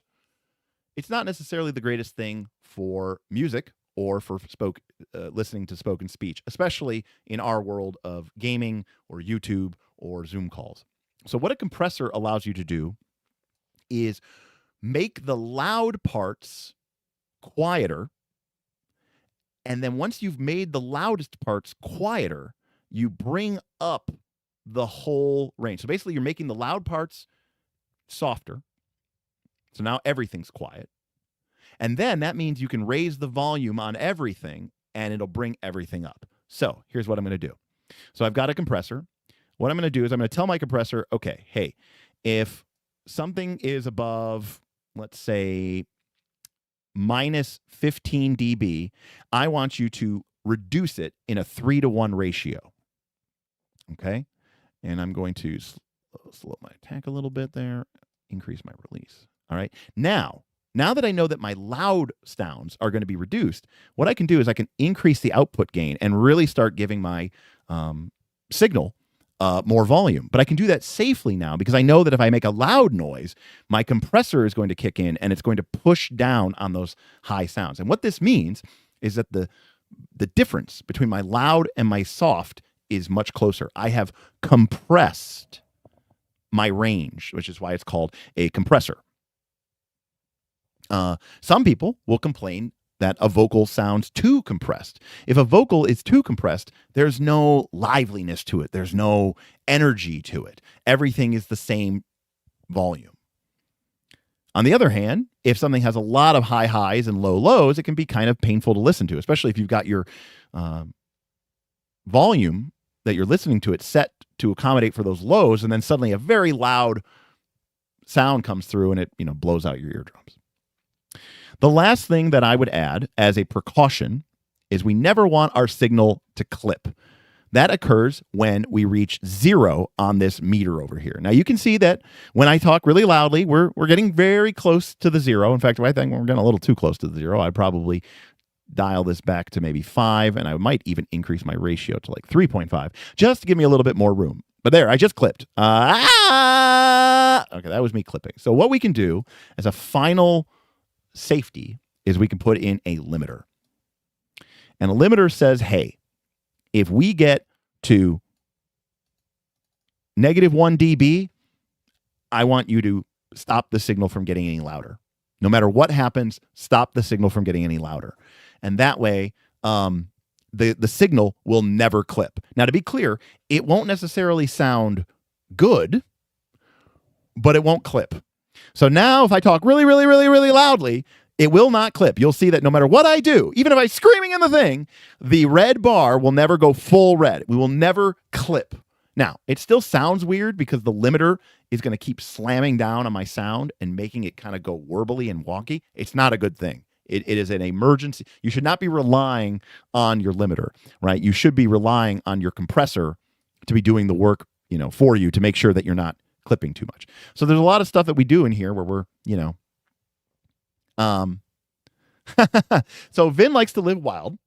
So what Vin is talking about here is he doesn't want to compress his sound at all. He wants that full natural voice experience. To be clear, this is not at all what any sort of radio sound would look like or video sound would like a performing artist would do. And then he just puts in the limiter to make sure that if he does scream too loudly, it will block him out. Now, if you have good mic technique or you're really, really have a really natural talent for making sure that you don't clip, sure, go for it. And then, as you said, you'll have a very natural sound to your voice. But most people are not so cool, and most people are not so lucky.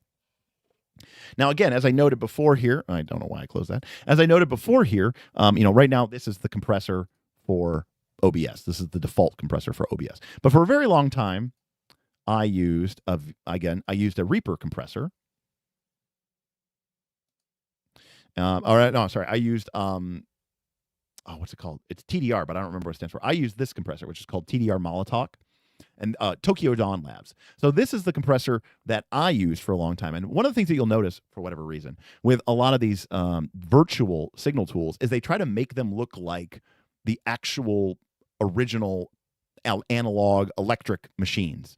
But what you're seeing here are the meters, and when this little bar is flicking, that is my compressor, pushing and making my voice get quieter.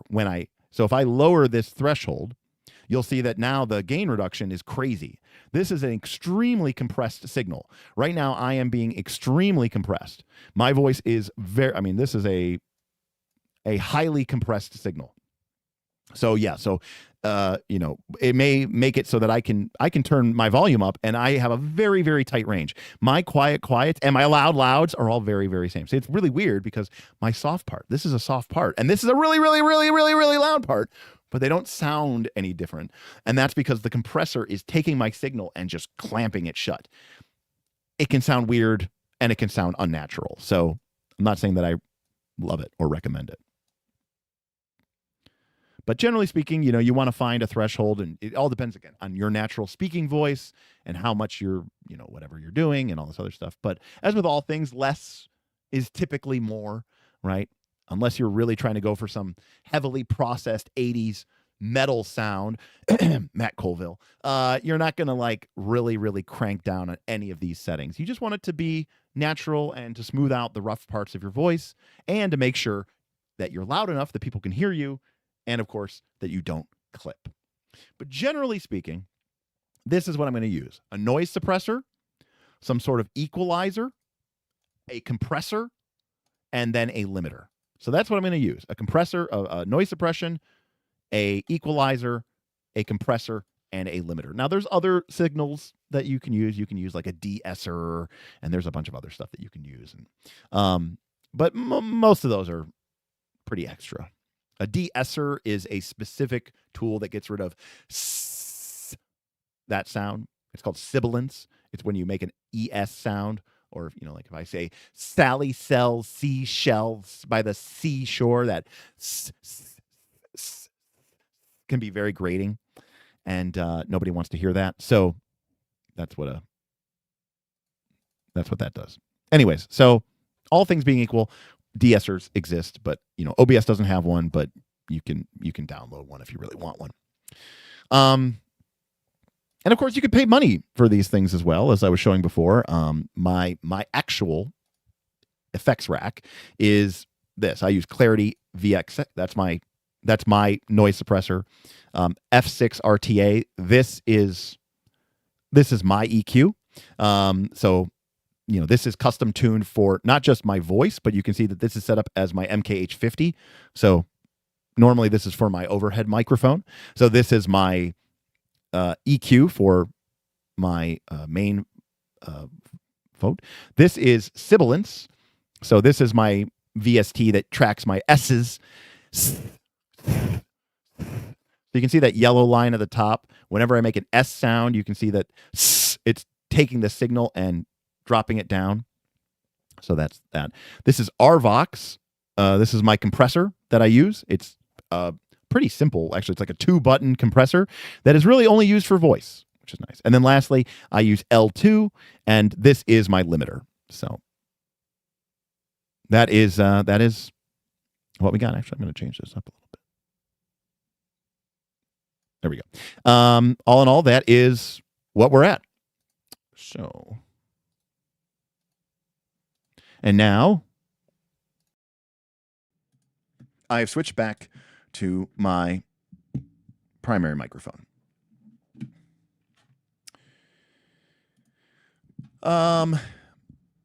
Is the megapixel count on a camera a real figure that's worth aiming at a certain minimum, or is it just bullshit? Great question. So to answer that question, we're going to go back to PDF. Hey, look, I don't even know what game that was. All right, we're going to go back to this. We're going to close this. All right, so now we're back in our whiteboard. So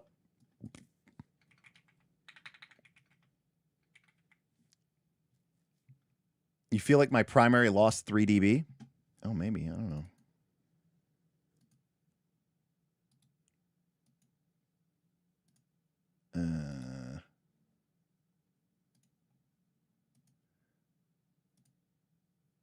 Maybe I shouldn't have done that. All right, well, how about that? Is that better? All right.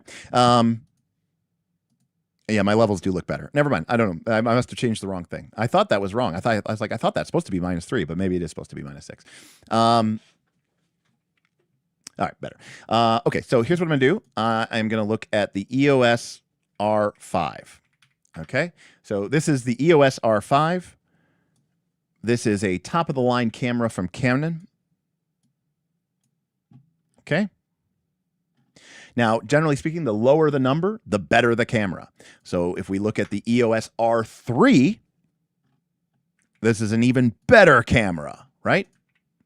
Sort of. I mean, now, I know that this is actually cheaper, but it's just because this one's brand new. The Mark II just came out. But trust me, this is a more professional camera. I mean, look at it. It's bigger. It's got double handles. It's super sexy, right? And it's got a lower number. Lower number is better. The R1 is the best camera that they have. Okay? Here is the R3. 24.1 megapixel. And here is the R5. 45 megapixel. The truth of the matter is that after a certain point, it doesn't matter. To put it another way,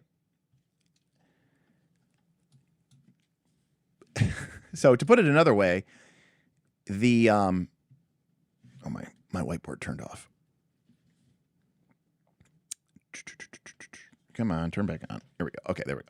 To put it another way, this camera here, this R3, has 24 megapixels. So that's millions of pixels, right? 24 million pixels. It's a lot of pixels. I don't know what happened to my mouse. Oh, I know what happened to my mouse. Okay. So that's 24 million pixels. That means that the sensor on this camera is, by the way, these cameras are 3:2, right? It's a 3:2 ratio, 3 wide, 2 high. It is 6,000 pixels by 4,000 pixels, right? So if you take 6,000 and you multiply by 4,000, you get 24 million pixels. So it's a 24 megapixel camera, which means it's 6,000 little boxes wide and 4,000 little boxes tall. Now, to print, and I mean at the very highest quality, you typically want 300 pixels per inch, which is called PPI. That's like super high quality art grade printing. For the web or anything like that, you could probably get away with 100 easily. So at a pure high level printing situation, you could print this 6,000 pixels at 300 pixels per inch, right? And you could make this 20 inches by 13 inches. That would be you printing it at that dimensions. Most people are never going to print anything that big at that high of rating. If you went to 100 pixels per inch, it would be 60 inches by 40 inches. And that's at 100 PPI, which, by the way, for like any sort of TV or a monitor or anything, is going to be more than sufficient. Most people do not have computer monitors that are this big. You might have a TV that's that big, 60 inches by 40 inches, but you're also not standing next to it. You're many feet away, which means it is even less important. The TLDR on it is like 20 megapixels is enough for anybody. The R5 has 45, which is great and it's cool, but at a certain point, no, it doesn't really matter. There is a minimum, obviously, you want to have enough detail. There's some other factors that could go into it, but for the most part, no. Also, it should be noted that this sensor and this sensor are both the same size. They're both 35 millimeter full frame sensors, which means this sensor has to fit 45 million pixels into the same space that this camera has to fit only 24 million pixels. So again, that means that when you looked, if you zoomed all the way in, the pixels on the R3 would actually be bigger than the pixels on the R5, which means these pixels are less prone to being disrupted, less prone to getting noise or getting disruptions or getting interference, and are going to, generally speaking, provide a better quality image overall. So there's pros and cons, which is why the R3 is actually the premier camera over the R5. The R3 is actually designed for sports and wildlife shooting, actually.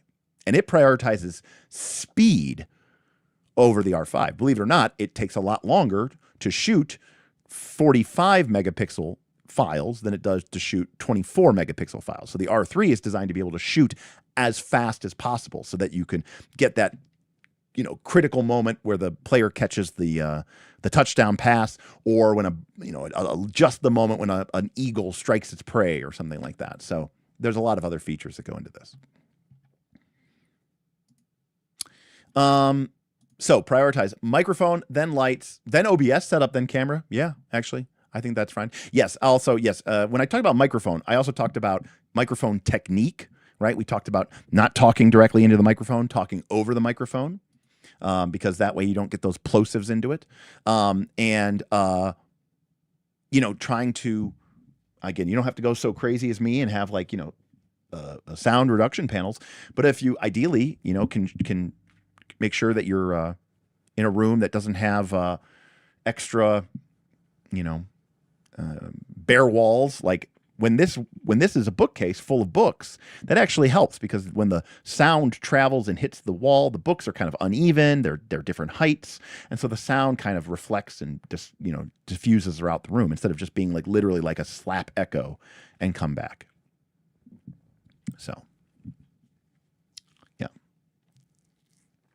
yeah, big flat surfaces are your problem. Ceilings, notably, very bad. When you speak, your voice goes up, hits the ceiling, comes back down, boop, hits the microphone. So it is definitely a, but there are certain unavoidable things that we can do here.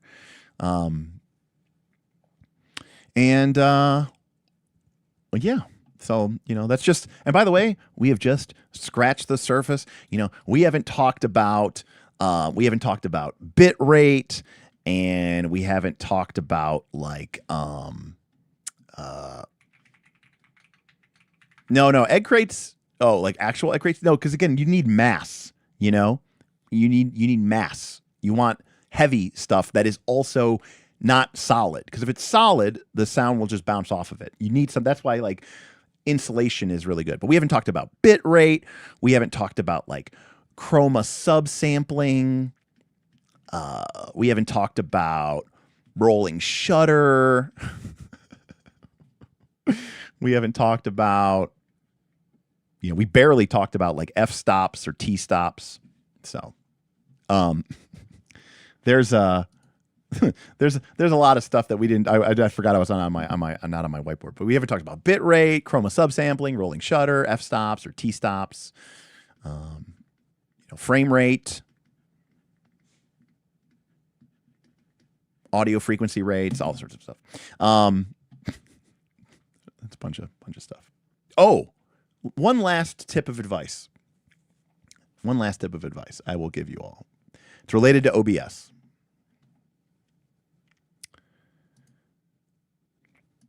Okay. One thing that you may do, that a lot of people mistake. This is true for even streamers. I see it all the time. When people stream, not YouTubers are used to using Adobe Premiere Pro or Final Cut Pro or whatever to make their videos, and it's fine. But when I'll see them in the live stream, they will mess this up a lot. In your audio mixer in OBS, if you come down to options, there's a thing here that says Advanced Audio Properties. And when we bring this up, you will see that there is this. It's called the sync offset. Now, most of these are set to 0 because I don't actually use these cameras, I don't use these microphones. But you can see that my main interface, my Focusrite Claret 8 Plus Pre, has a 130 millisecond sync offset. And the reason for that is because, these things are getting messed up, is because, there we go, there is a delay between my video signal getting to my computer and getting into OBS, and my audio signal getting from me to my microphone to my audio device into my computer into OBS. And one of the things that you need to do when you first start live streaming is actually not stream, but record yourself and do claps in your microphone and then watch it back, right? Watch it back and see if you're lagging or leading, right? If your clap is coming after the clap visually or before it. And then you have to make this adjustment so that you can sync up your audio with your video. Otherwise, you'll always be like a 1/10 of a second or like a 1/5 of a second off, and it'll look really weird. And so this is like another little tiny trick for OBS people or for streamers, is you want to make sure that you get your syncs right. This becomes more important when you start using gear, because now your signal has to go through a different device before it goes into your PC. I will freely admit, if you're using a cheap Blue Yeti USB microphone and a cheap USB webcam, the amount of unsync will be minimal.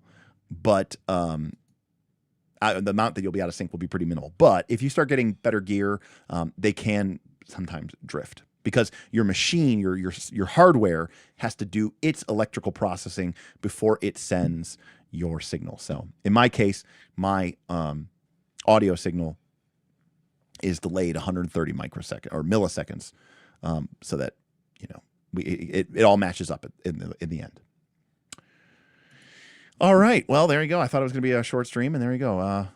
Okay, all right. New whiteboard: basic setup versus intermediate setup. Let's go. Oh my gosh, you're putting me to the test here. I thought we were done. So, yeah, all right. So I would say a basic setup would be, for me personally, oh,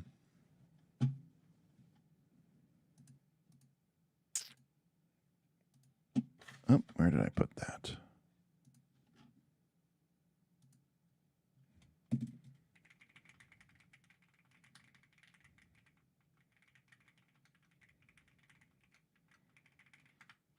Super writer Andy, where are my books? I am getting rid of my old bookshelf and getting new bookshelves. So that is where they are.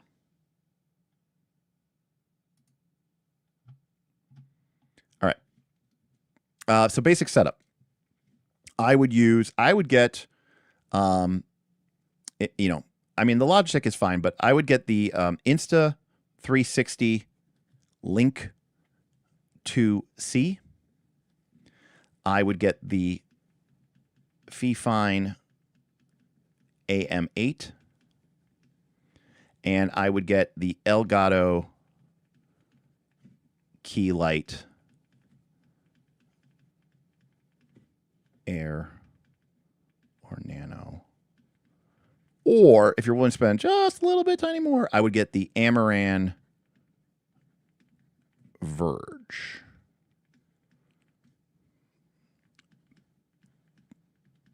Basic boom arm. This is about, I don't know, $250, right? This is the, like, I want to look and sound good on, Discord and Zoom, So this is going to be a huge improvement over, a base stock laptop webcam, using fucking iPods or whatever for your microphone. No real software, no nothing, just, super, super, super basic. Okay. Now, if you want to go up to that, if you want to go to like an intermediate,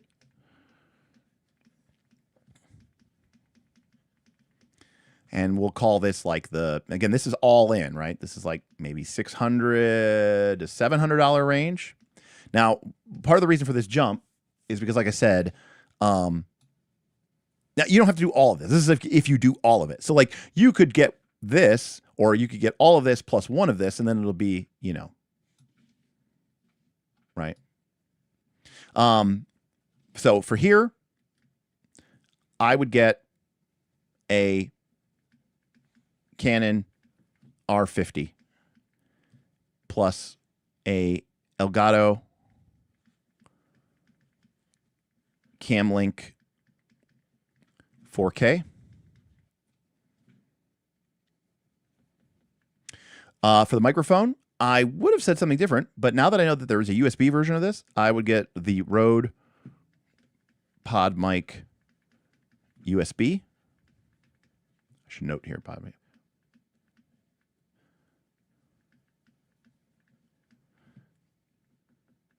I would get two Amaran Verges, or one Amaran Verge Max, which is what I have. I would also get a good quality boom arm. And we didn't really talk about this, but it goes without saying. If you're going to be like on a Zoom call with people, get some fucking headphones. Okay. Like if you're by yourself, it doesn't matter. But, if you're like talking to people or listening to people, don't have your sound coming out of your speaker. What are we doing here? And again, this is going to be more like Maybe you occasionally stream. You take it seriously. You're a regular guest on things. Maybe you're a GM who just really wants to, step your game up. I would say somewhere in that neighborhood. And I'll probably say it's probably more like 600 to 800. So this is going to be like DSR level quality video. The R50 is a legit camera. You're going to have an excellent dynamic microphone, not a cheap USB compressor. You're going to have nice, soft lighting, an Amaran Verge Max plus maybe like a white bounce card. Again, you could just use a piece of foam core from the art store from like Michael's or Hobby Lobby. Still very easy to operate, right? And, this is where, people will say like, oh, your camera looks so nice. Oh, it looks like you're really doing it.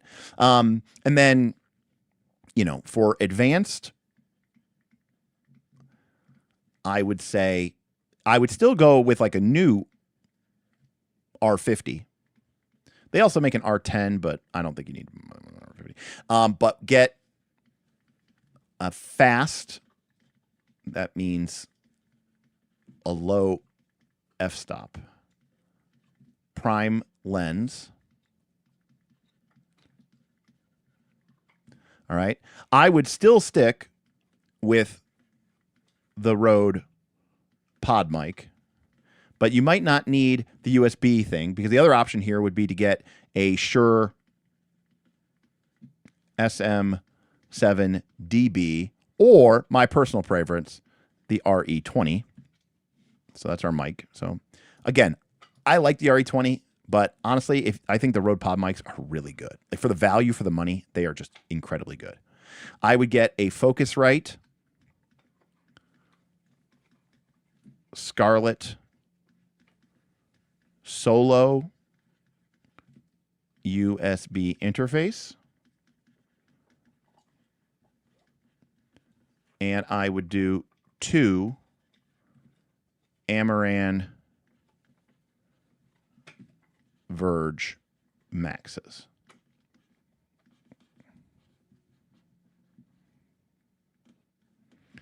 So, that's going to set you down. So again, the Focusrite Scarlett Solo is going to be like, $200. The new R50 is going to be like $800. The 2 Verge Maxes is going to be like $400. The Rode pod mic is going to be like maybe $100. Again, you can save a lot of money by doing here. And then I would spend, honestly, the remaining money here, so 6, 7, like 5. I would get like a $500, $600, $700 lens if you could afford it. And like, I think you will have. I mean, this for me is what most. I'm gonna use the quotes here. Pro content creators should be at a minimum. Now, yes, I have more than this, but I'm an idiot, and also I was a photographer, and also it's me, So I mean, I don't expect other people to go to my level,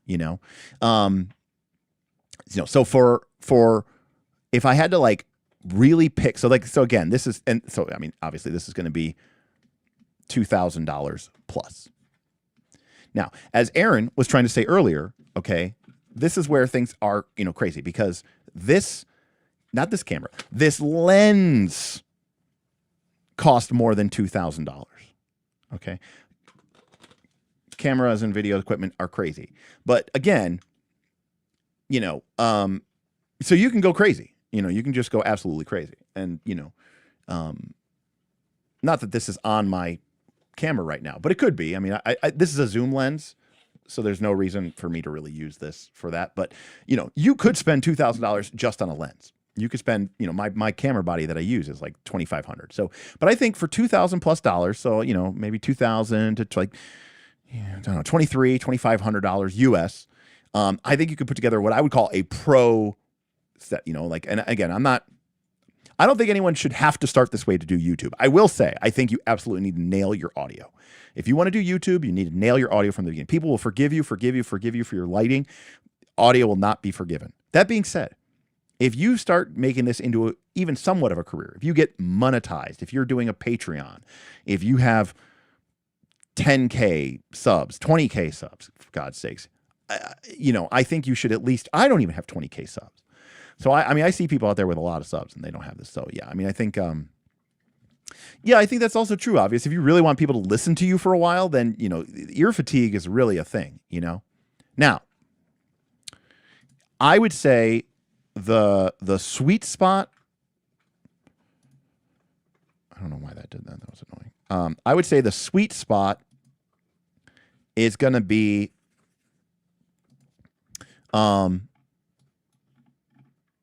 like in terms of like I would get I wanted to go my highlighter. Here we go, highlighter. Yellow highlighter. It seems like a terrible idea.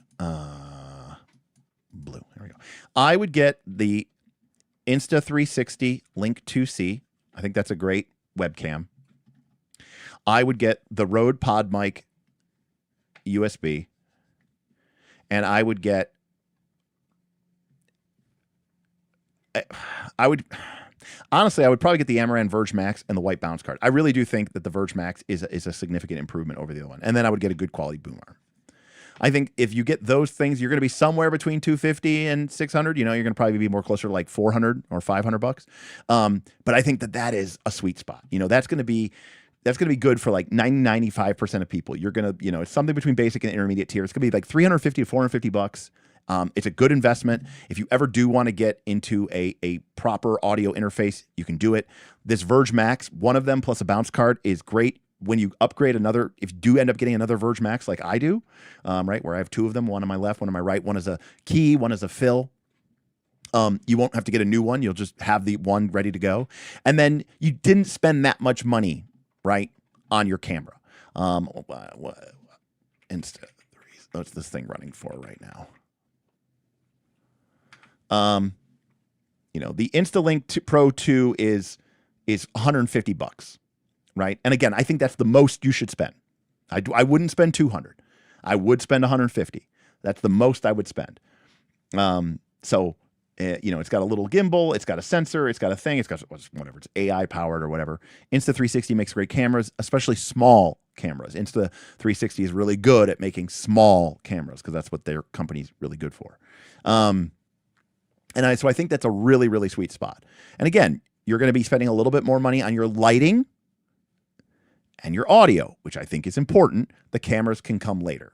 And then potentially you might, instead of getting a used R50, maybe you just go straight to an R50. Because even if you do upgrade to an R50, maybe you go to an R50 and get a nice piece of glass, right? A nice piece of lens. Also, without saying, it's also a great opportunity for you to get into the world of photography and learning to appreciate that, not just as something you do on your phone, but as something you do as a hobby. And, God, goodness knows, I really like it. And then you won't have to like throw away any. The only part of your setup that you would ever have to quote unquote ditch will be the relatively inexpensive little webcam. So yeah, I think that for me is the sweet spot. Is Insta360 Link 2C, the Rode PodMic USB, an Amaran Verge Max plus a white bounce card, or maybe one Amaran Verge Max and a single Verge. But again, it's like you might replace that at some point. I mean, you could get like a hair rim light or something like that. And I would get a good quality boom arm. The one Rode makes is fine. I think Blue Yeti makes one. Who else makes a good one? There's one I see all the time. This is like a personal bugaboo. You don't have to listen to me, but Rode makes a boom arm. Here it is. Okay. So this is the one I have. It's actually literally the one you see. This is the one we used to have in our studio, and now I just, use it here. Okay. So this is the Rode. This is the one I have. It's the one that you're seeing right here. Okay. It's the Rode PSA 1 Studio Boom Arm, $95. Again, this thing's going to be able to handle pretty much everything. I think this thing is awesome, and I've had no problems with it. That being said, they now have this one, and I see some content creators using it, and I'm just being annoying here. It's the Rode PSA 1 Plus. Here's what I don't like about it. I hate that it has the fucking Rode label over everything. I hate that. I think it's so distracting when people do that. I think it's so annoying when people do that. I don't want to see Rode, I hate that.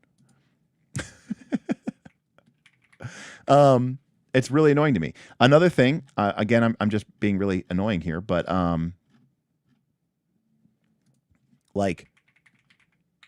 Look up the Elgato one. It's nice for people who don't want to go up. Oh! We used to have those in the studio. We had the Elgato low profile. I know which one you're talking about. The LPs. So these are a little bit weird, but we used to have these in the studio too. They're they're called the LPs. It stands for low profile. They're also $100. So we had these in the studio. Wow, we had them for a while, but you can see that they don't come up and down, right? They're low. Now, the only problem with this is it can be kind of a little weird sometimes to get your hand underneath them for like typing or, turns out, character sheets. So, yeah. And by the way, functionality leads through everything all the time. Now, we haven't actually gotten to do a proper actual play in our new studio yet. But those of you who watched know that we ended up actually going with these headsets. Now, to be clear, this isn't your standard, typical USB headset. In fact,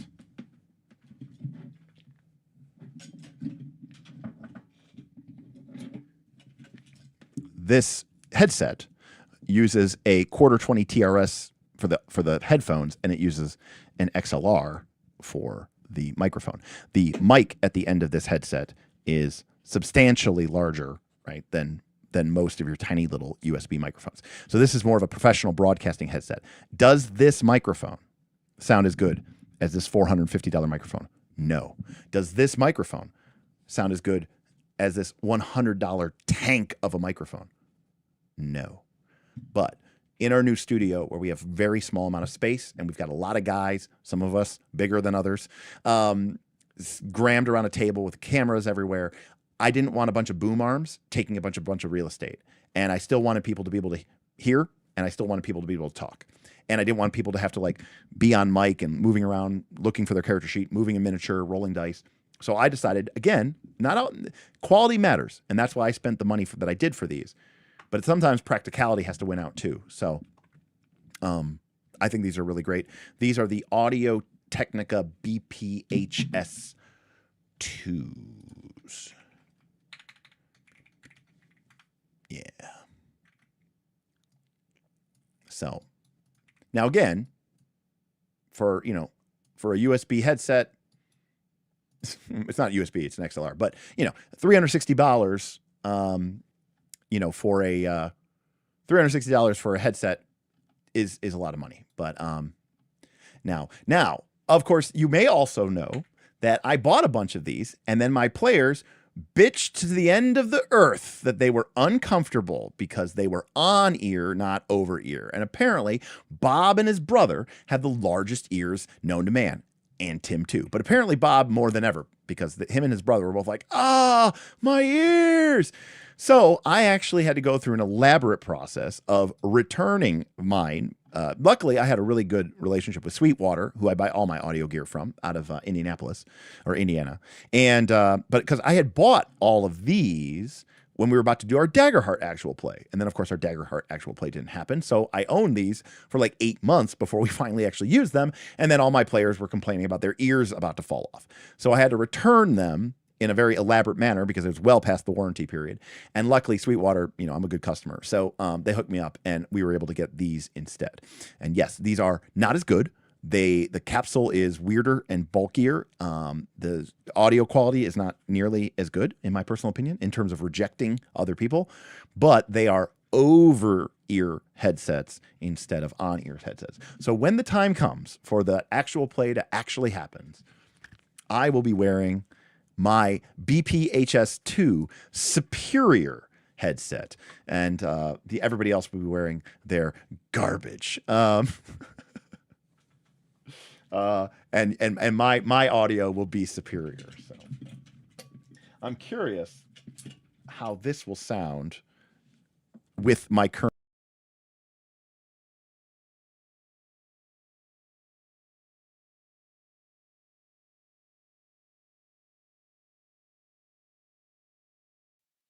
Okay. Oh man, yeah, that's so much quieter. It needs so much more gain. That's funny. All right, everybody. Hey, what's going on? This is Derek, and I'm on my headset now instead of on my microphone. And so again, you can see that there is, yeah, no. I know the audio went out. But I switched over to this. I just wanted to see how it would respond with the other current set. But anyways, that's where we're at. So that is going to do it for me here.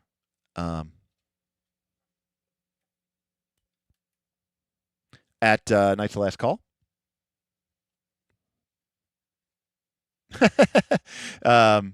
To be honest, doesn't sound that much worse, which goes to show how important proximity is. Yes, correct. Also, to be clear, I did spend. I mean, this headset and microphone almost cost as much as this microphone. It's not like I cheaped out. It's not like this is like some $12 Target plastic whatever. It is a high quality headset, but again, the important thing is that you get a solution that works for you. I got this headset because I wanted to be able to have my players just focus on their character sheets and their dice, and I wanted them to be able to turn their head to the left and turn their head to the right and look down at the board and never be off mic. And so if we were doing it the old-fashioned way, they'd have to be moving around with this, microphone everywhere they went. So, and only 3 hours late, Marcus Aurelius. Good to see it. So I'm going to be taking down the old shelves. I'm going to be building up the new ones. And yes, correct. And we've talked about that, right? About plosives. Remember how I said you want to speak over the microphone, right? Well, it's very hard to do that with these. So plosives are really problematic. Plosives are very problematic. Now you can try to like maneuver your headset so that it's a little bit more off to the side. So now my plosive is coming out and my microphone is kind of off to the side of my mouth, and that's probably a lot better. But it won't be quite as on. And anyways, there's always a trade-off to be had. So yeah. That is what you need to do if you want to up your AV game.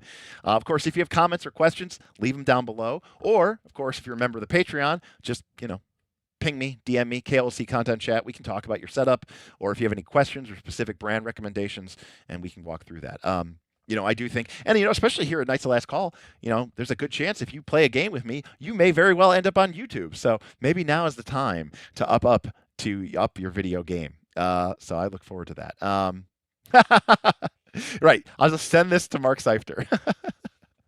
Actually, I sent it to Steven Glicker, and then he can send it to Mark Seifter because he should be buying that stuff for Mark because that's his boss. You heard it. You heard me say it. It's a business expense. All right, everybody. That is going to do it for me. I will be back Thursday, almost certainly, with either Stone Top or Fellowship of the Bling, because those are the other two things that almost won tonight. So, AV First Look. What is AV First Look? Abomination Vaults? Oh. Audio-visual First Looks. I'm stupid. Anyways.